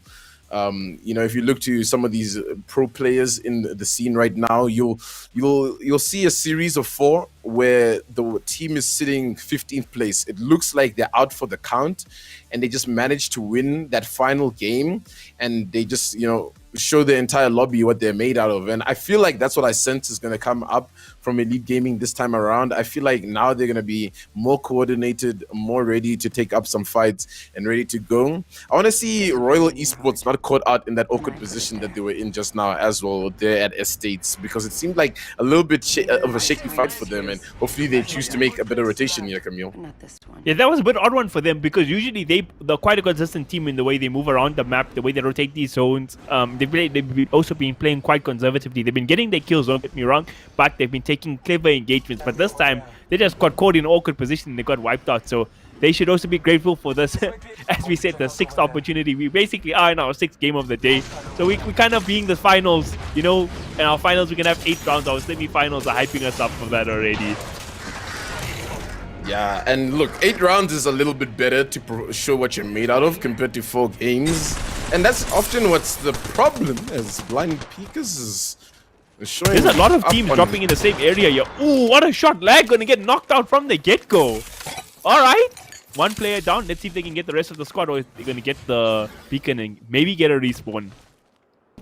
Yeah, I was about to be like, I even forgot what I was about to say because that fight kind of took me as a surprise because I don't think Lag and Blind Peekers have really gone up against each other on this side. And they're still in this area, which is a little bit scary for me from Lag because they obviously want to get their banner, but they need to be careful because obviously that's Blind Peekers on the opposite side. And if they don't take this team fight as a duo correctly, it just might not be profitable for them. But I wonder if Blind Peekers is even looking for this. Oh, no, they're obviously looking for this because Scares here on the come up is swapped over to Horizon, who's a little bit more of an aggressive player than Pathfinder, I'd say, just based on just a vertical, ability here. And the wingman shots flying, not really connecting too much. That might does go through to counter that push, which is really good. Scared doing good there to wait to get that armor swap so that he's fresh up, ready to take this fight. Wingman shots going crazy, yeah. So they're in a big HP advantage here on the side of Blind Peekers, and Days Nye going down to Gutbuster now, and it's just Savvy has to clutch things up. This is so bad to see, so terrible to see. Second place team going up against a third place here off the beginning now. Tendo, just calm off with the DDSS. No, I'm just joking, guys. Joking. We're just memeing on the broadcast. But it is a very unfortunate situation. And yeah, taking a lot of damage there. Look at that. Oh, Savvy, he tried, but there's only so much you can do when you man against the world. Yeah, only so much you can do. And man, Lag is one of those teams, right, where if they start bad, it's raps. If they start good, they're winning the game or coming like top 3. It's one of those teams. Oh no. We trouble. Game. Okay, I mean, this game just started. Not the worst thing ever. We get it. We've been here before. We've seen it before. We immune to the disconnects and the server crashes. Yeah, well, you know what? It is what it is, man. Some days are tough. Tough times never last. Only tough servers do. So we're just gonna have to move on. I mean, at this point, you can't even script some of this stuff. But hey, I mean, look, we're gonna have to just bounce back and come back and get ready to get this next game going. Yeah, we'll be there. We'll be there, just building up the anticipation stream, for that final game. We're really hyping it up out here, and I'm sure it'll live up to expectations. Oh, you know what happened? They didn't listen to our advice, Tendo. Lag got eliminated early. You see.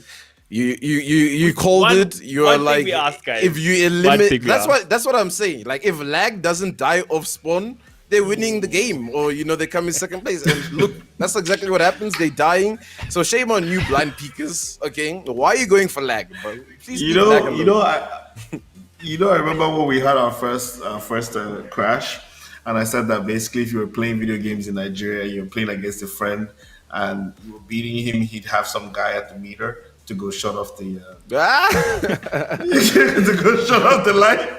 So it'd be like a reset. I feel like Camille actually called it. Like, as soon as Lag went out of the game, somebody's like, yo, flip the switch, bro. But that being said, this is technology. There are technical difficulties, and it is what it is. We keep moving, we keep going. We're gonna go back in and get to find out who's gonna be in the top 10, because ain't nothing stopping us from getting this final game done, people. We're gonna play. So Seva in Yoruba will say Jekori Ekpe, which means let your head be correct, because we have to finish these games today. If I'm not mistaken, we're gonna go to a very, very, very, very short break, just to relax, reset, sip some water, let our players' heads calm down while we get everybody back into the lobby and put it back. It is still the Apex Legends African Throwdown. We'll be right back, Tendo, myself, and Camille, to take it to the final game again.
It's not unusual to have technical difficulties.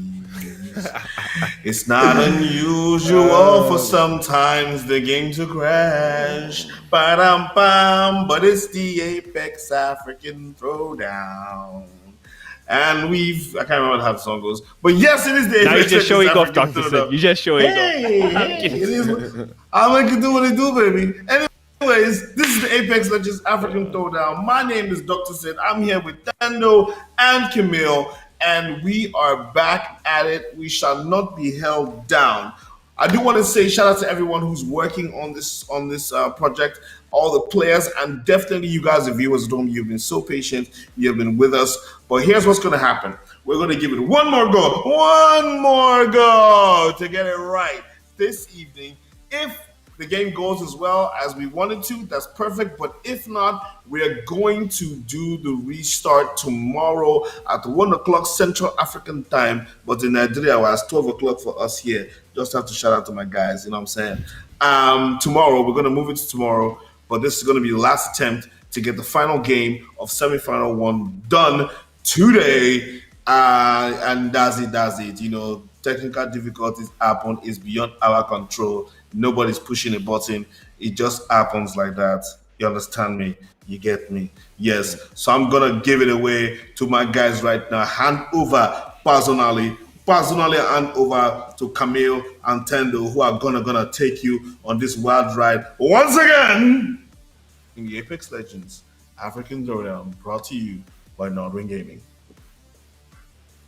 Thank you very much, Dr. Sid. You know, I'm kind of disappointed, Tendo. I thought we were going to have the full-on Groundhog Day here on Olympus every single time we play a game, lag gets killed, we start over, you know? Just like Edge of Tomorrow. We can call it Edge of Olympus. Oh, we got him.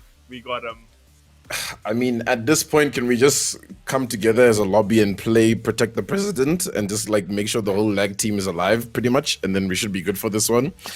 But yeah, I mean, jokes aside, we are gonna jump into this final game of the day.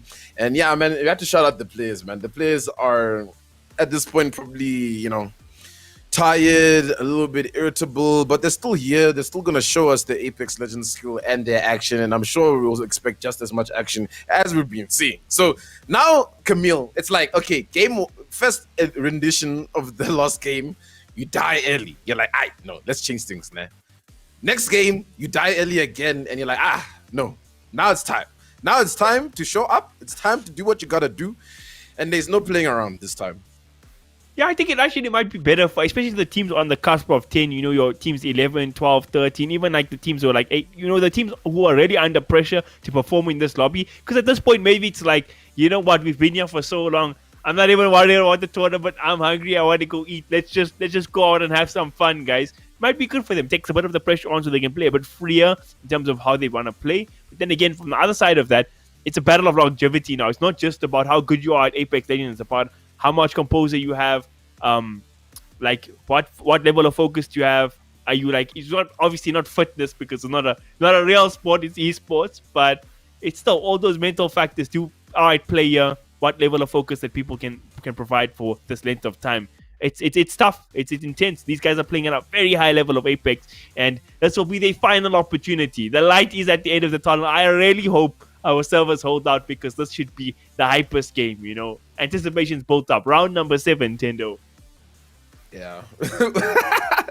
My man said round number 7, man. Okay, man. I didn't realize we're playing a playoff final with match point at this point, and we just keep going with the games. But yeah, I mean, now it's time to just show up and show us what you got. And we might see a little bit of, you know, like you said, like those teams are just going to lay back and relax and just, this is a pub game. Let's play. Let's go at it and give it our best. But like, you know what? We're jumping in, hopefully for the last time today, properly, as we are with Fractus Gaming. Looking at how a couple of teams are jumping off early here. They're going to the designated drop locations. And, you know, I haven't seen anybody actually go to Turbine at all, you know, as a drop spot. And I wonder why that is. I mean, look, if you look at Turbine, it's not the greatest point of interest, Camille, because, look, you have access from all access points pretty much on the map. Everybody can come in for you, you know. And usually when the zone rotates to the middle, everybody does go through Turbine. That is like, you know, the Gladiators arena for the most part in a lot of cases. Yeah, and we're tuning into DNMK without a player. So it's Archuli and Atenshi who are going to have to do this as a duo, but we tune into a little bit of a disrespectful bout over here. DT is in a bit of a world of hurt, and it seems like PunX is the team bullying them. They need to get their bearings. They're trying to get this res off right now, but you can see it through the window. Oh no. And now it's all up to Main Goose, the Mirage player. He's just lost. He just doesn't know what to do. He's gone. And that's just PunX cleaning them up real quick here at Obutu. So Tendo, you did tell PunX at the end of round, you know, at one of our remakes, you wanted to see them play a bit slower, you know, get that placing to guarantee the spots. They were like, nah, we're going to go even more aggressive. They took a fight literally off spawn. So you love to see it. You love to see that aggressive tactics. They tired of all this waiting around and things. They ready to go. And Blind Peaker's probably playing a similar mentality as well. It's a very aggressive team. Want to see what these teams do best, and that's get kills and slay. And that is exactly what is happening. They in trouble. They're the team getting caught.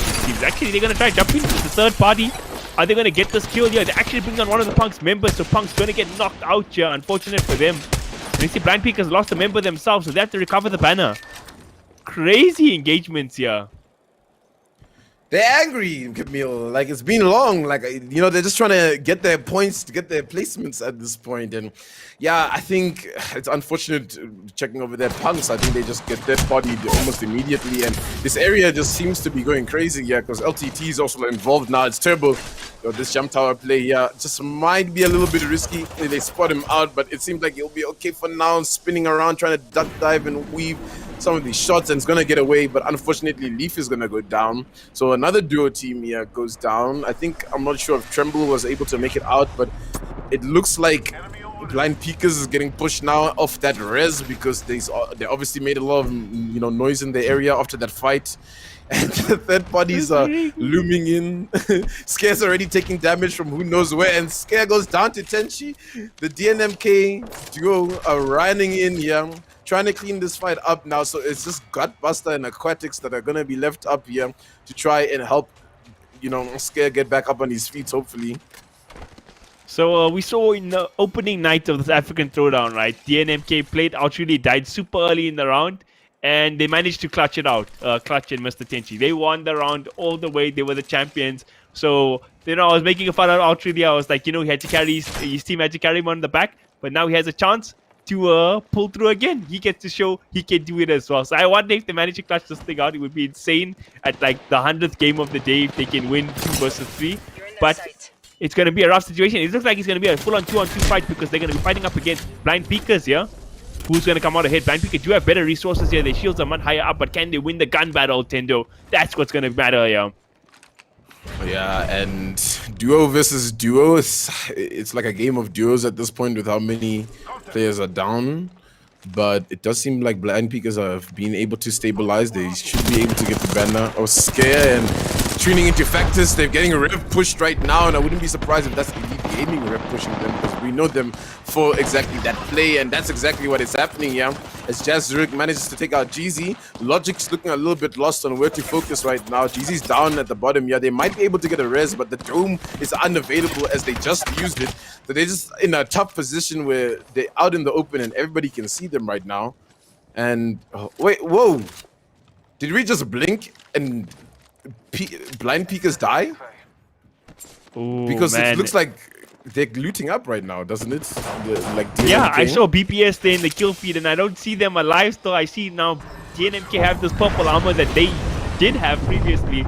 So that just happened. I'm really surprised. It looks like Blind Peakers were in a much better position there than DNMK, but the 2v2, the gun battle, it's hard to count out the lobby favorites in those situations at the end of the day, even when they're down in resources, I suppose. Yeah, and it's just fight after fight after fight after fight at this point as teams are just trying to knock each other down. We're down to 13 squads here.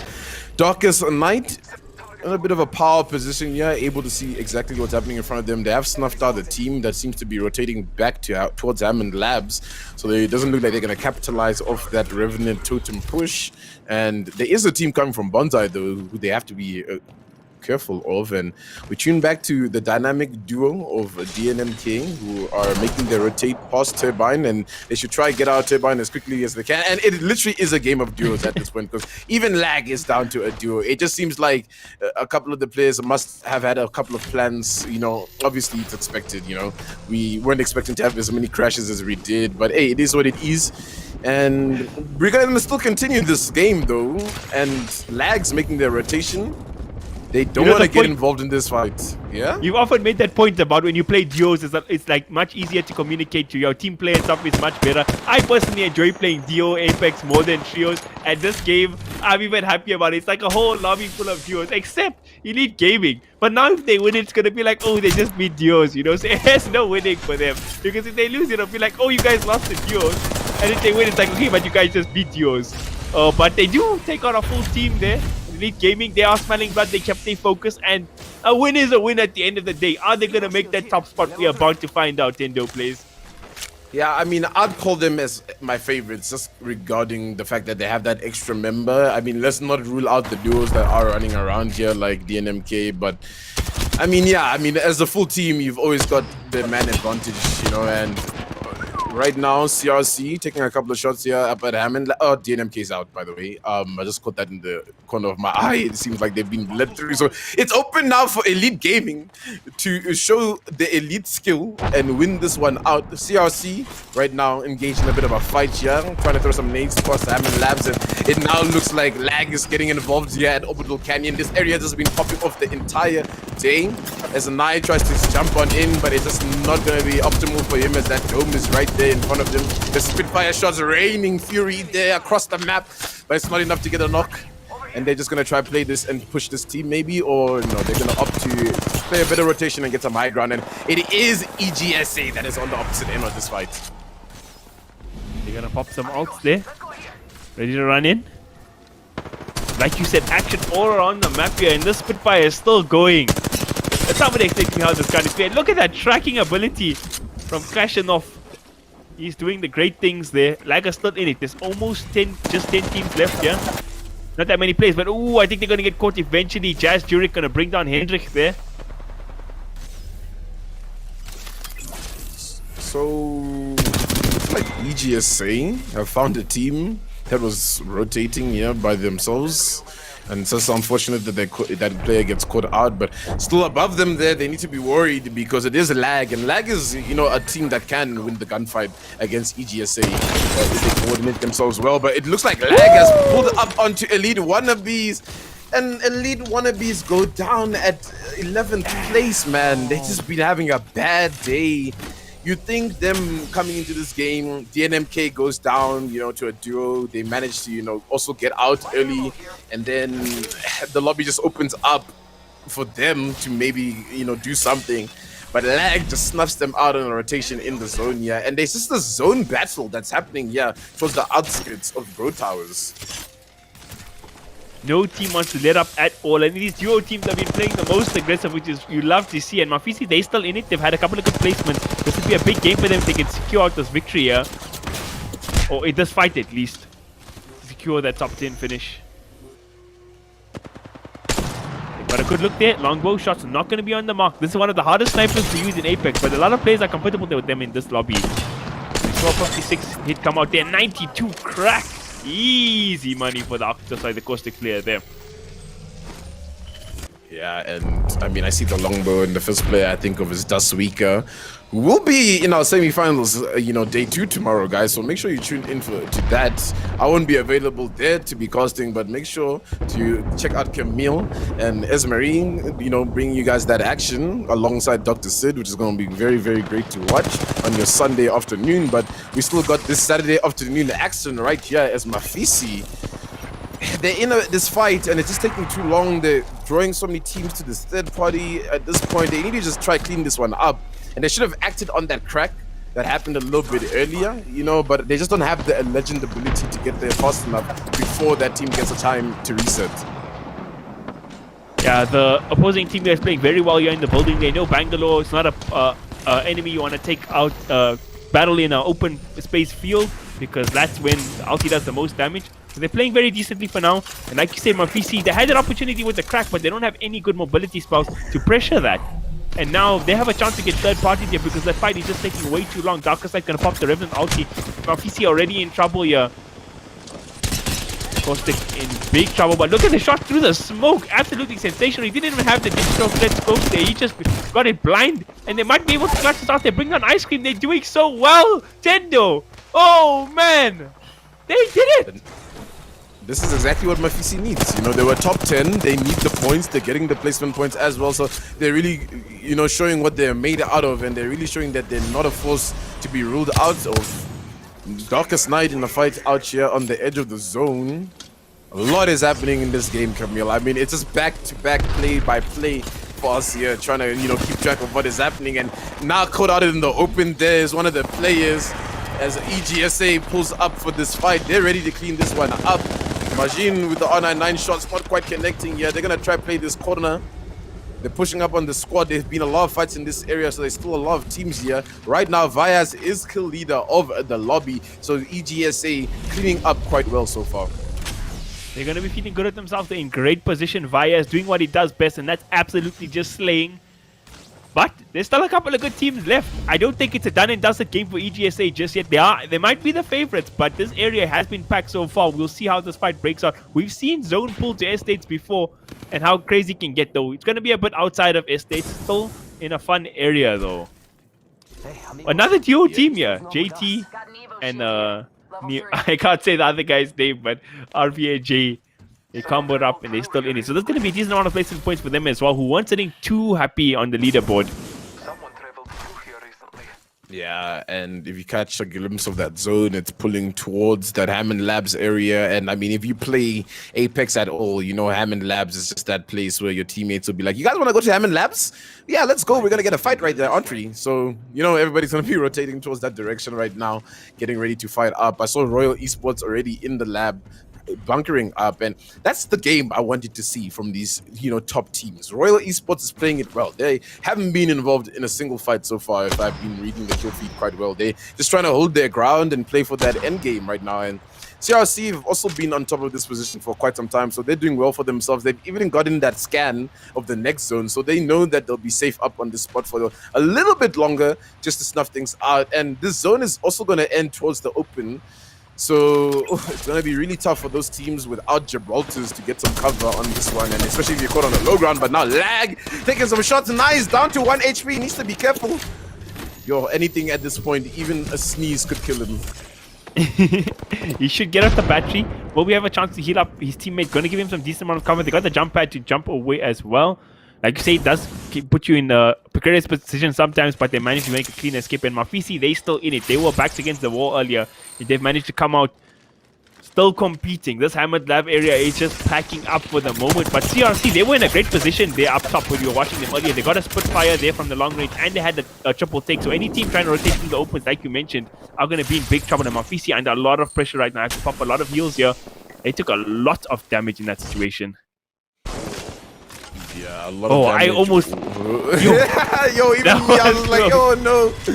But no, we're still in this one. Elite Gaming is actually running in. They kill Lag. So second place team is down for the count here, as Elite Gaming wants to be that second place team at this point. And they're just gonna run on in here. Vyas needs to be careful though. He does take about a lot of damage, but he's still aggressing this fight. He's still running up to get these kills as much as he can right now.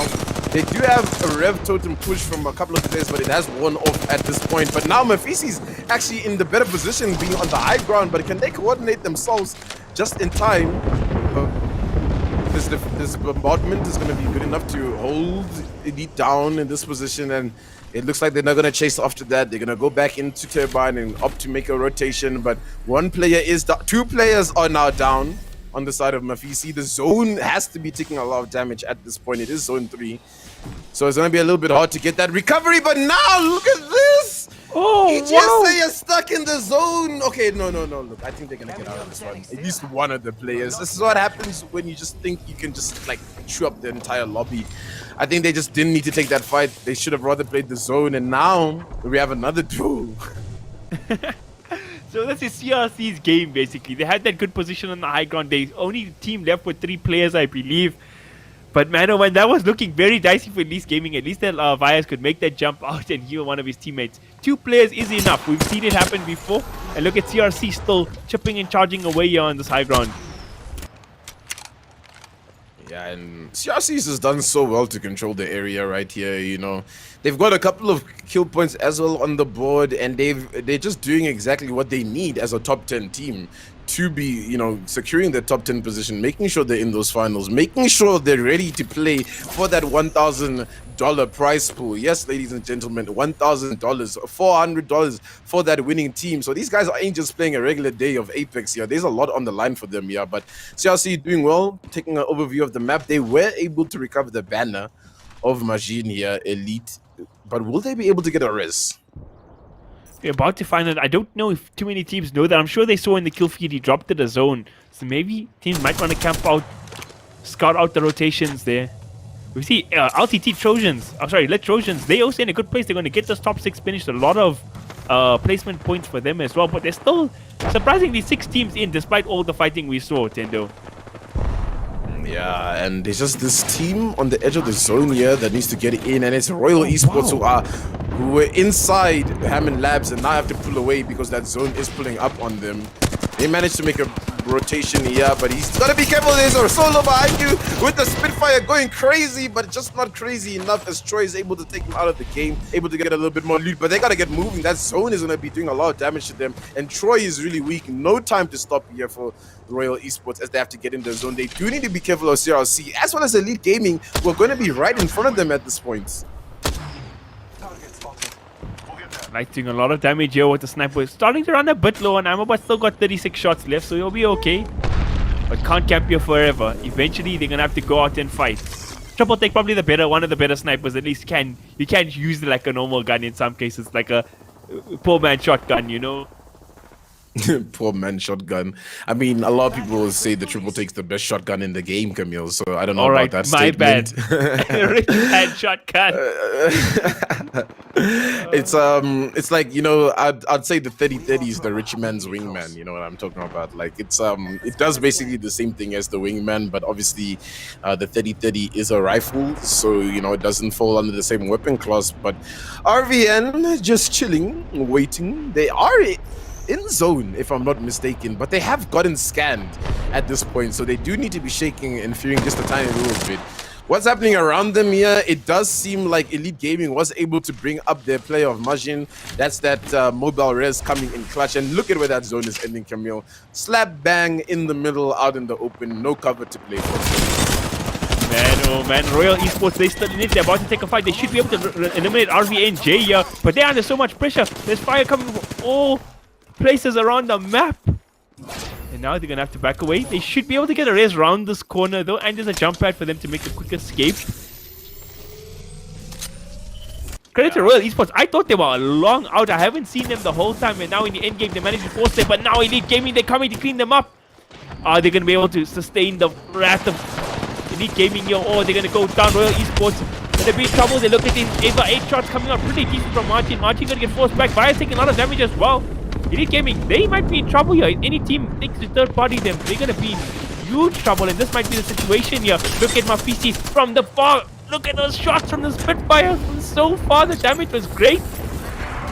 Managed to drop Margin. Can they punish? They're gonna pop the Beast of the Hunt here. It's gonna be just 2 players left on MaFisi, but they want to fight. They're being aggressive. It's gonna be a 2-on-2 here, Tendo.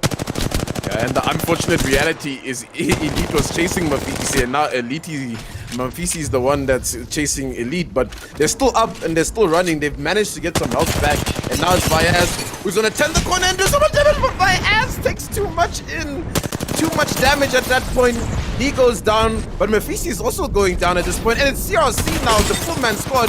One massive shot's gonna be good there. They managed to take one person out, and now it has to just be one person left on the opposite side here. No, the full team's actually going to get up of Elite Gaming. What? So they might be able to win this 3v3 fight here. This is so stressful. I can't believe it. How they are still surviving in this situation. They got like 69 party there, but they still going.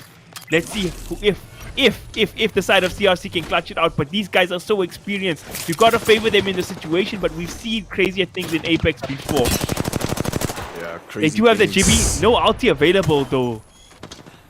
Yeah, and that ulti would have been so big for them. But now Nathan flying and he's standing out in the open. The dome does pop. Jazz does a lot of damage there. Elite have a little bit of an armor advantage.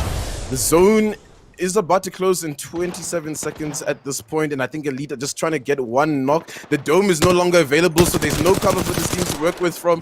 Bendy's taking a little bit of damage, but not too much. The whole team is gonna jump pad in the open. What is happening? They're gonna actually int up to Vyaz, and that might be the play, but not enough because Vyaz has done so much damage to them at this point. Vyaz trying to get out and out of dodge. He's 1 HP at this point. Vyaz goes down. It's now a 2v3 actually.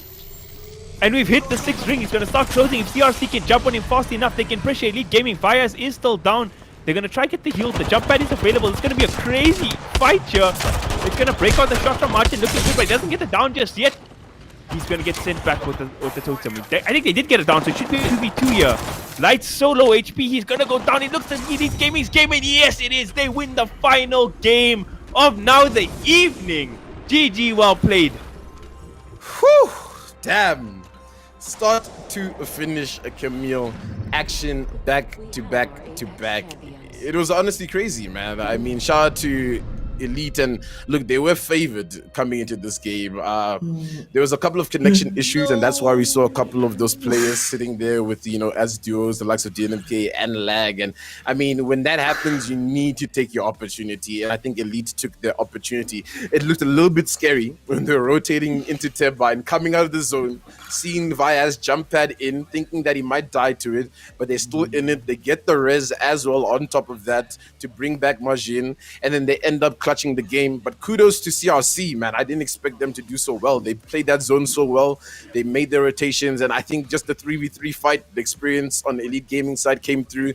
And yeah, I mean, that's just the game. I'm pained. I'm actually pained. I was rooting for CRC. Gotta root for the underdogs, man. It was so close though, because I feel like Tendo said, if I just had a little bit more experience, they should have been able to take out Elite Gaming there. But in the end, it's a 3v3 fight. The team with the more experience would be favored. But Elite Gaming, gotta give props to them in the sense that they should have never been in a position to win that 3-on-3. They tried to push on Royal Esports. They get third-partied by MaFisi. CRC is out looming as well, and they managed to survive. 4 teams at them at the same time. They clutch out both the wins on MaFisi and Royal Esports, and then come to the third fight in the final boss battle against CRC, and they just managed to edge out as well. That is phenomenal stuff. That is a big win by EGRSA. So who do you think is going to be the MVP? Because I was really literally rooting for CRC. Like I was hoping CRC. It was close, Dr. Sid. It was so close. Oh man, that would have been so good because like we said earlier on, we never used to see CRC, but all of a sudden they pop up everywhere. And it is Vyaz, aka John Wicked, with 8 kills, 2,668 damage done. Listen, ladies and gentlemen, we have just completed semifinals day 1 at the NODWIN Gaming Apex Legends African Throwdown. Yo, what happened with DNMK, Tendo? I mean, look, we've been having, you know, the connection issues here and there. The servers are going down, and a couple of players were unable to make it for that final game. And I mean, look, you're running around as a duo. And yeah, sometimes you just can't take up everybody that is in front of you. And I think they just probably got caught off after a fight that they cleaned up, and they just went down. But I mean, we can't look past, you know, the performance that they did pull in today. I mean, winning 2 of the games of today. And look, it's really good to see that we didn't just have a DNMK show today. We had a little bit of lag. We had a little bit of EGSA, you know, just to show how much competition there is right now in the African region. You know what I mean? So, yeah, I think for me, a team that surprised me the most had to be like CRC, man. I mean, I think you guys can agree. They, in game Three, I think they survived up until top 6, and I was just like, okay, these guys are popping out of nowhere. And I mean, after a couple of replays, they come up on like in the top 2 here. That's just an amazing and phenomenal play. And Camille, like just looking at what happened in this final game, we saw a few names that we never expected, but then obviously the big boys, ESGA just came through, EGSA just coming through and dominating. Like that final fight, what were you thinking was going to happen? Because it looked like CRC had it.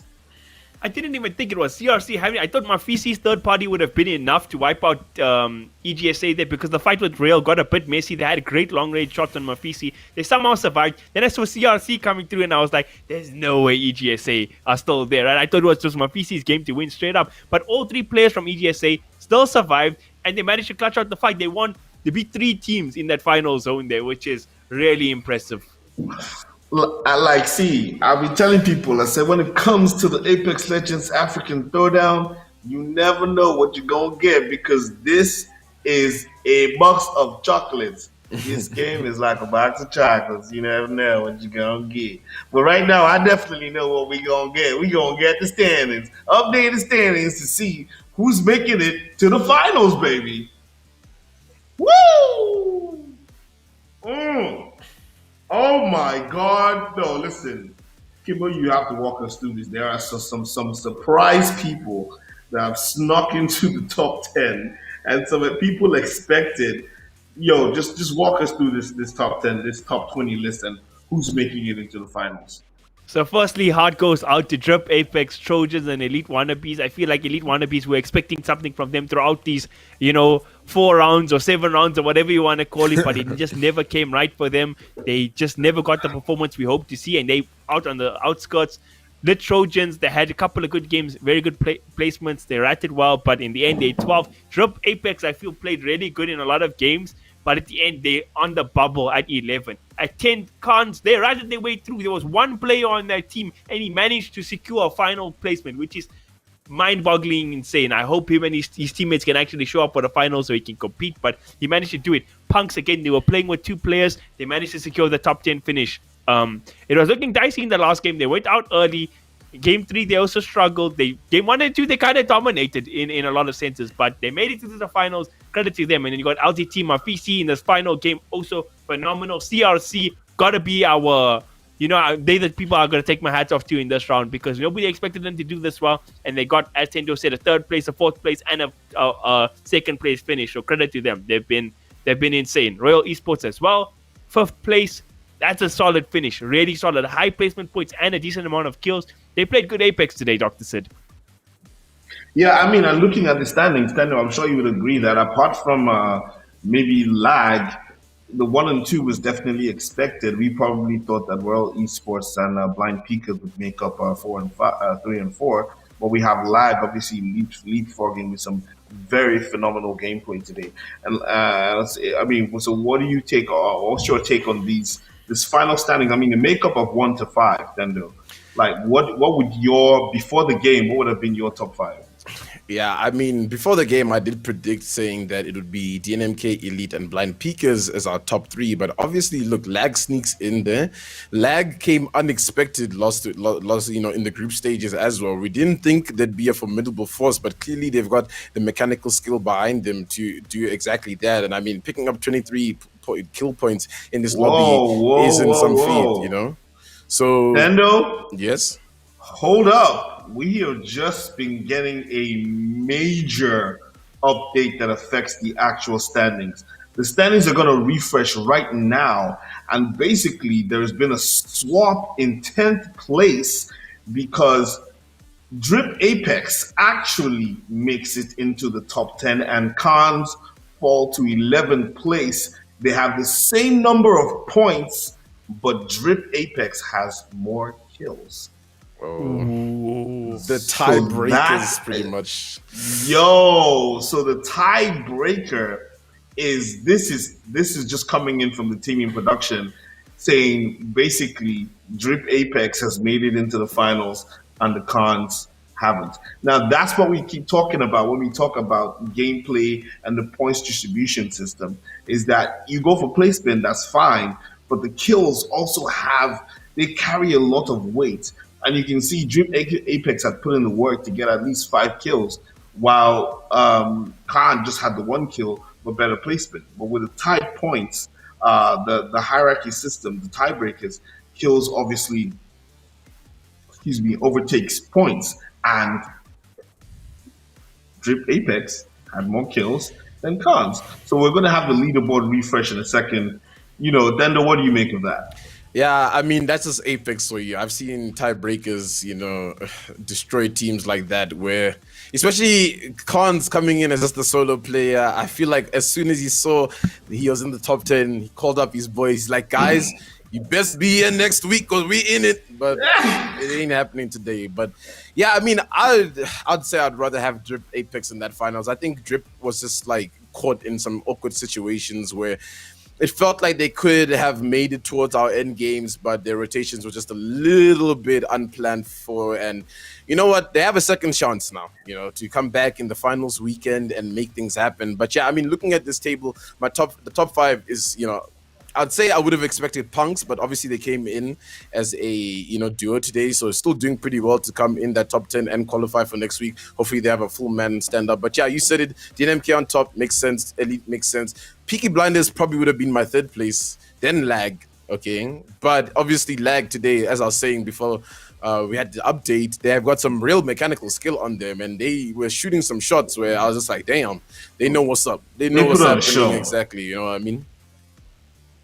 So I mean, and that's just fantastic, and that's what we're here to see. We're here to see a show. We're here to see great skills, great teamwork, great call outs. I was just thinking to myself, guys, I would really love to have like a team cam on and listen in on some of these calls when these players are talking about rotation, just to get a sense of the level of intensity that goes on in these conversations. Now we are super excited. We have come to the end of the game matches for today. Just to give everybody an update on what's happening tomorrow, we have the semi-final 2, where the rest of our qualifiers will play, and top 10 from that team will go into the finals, which takes place next week. Now, the finals next week is going to take place on Saturday and Sunday, and we're going to have 4 games on each day. So the finals is actually 8 matches played over 2 days. So it's going to be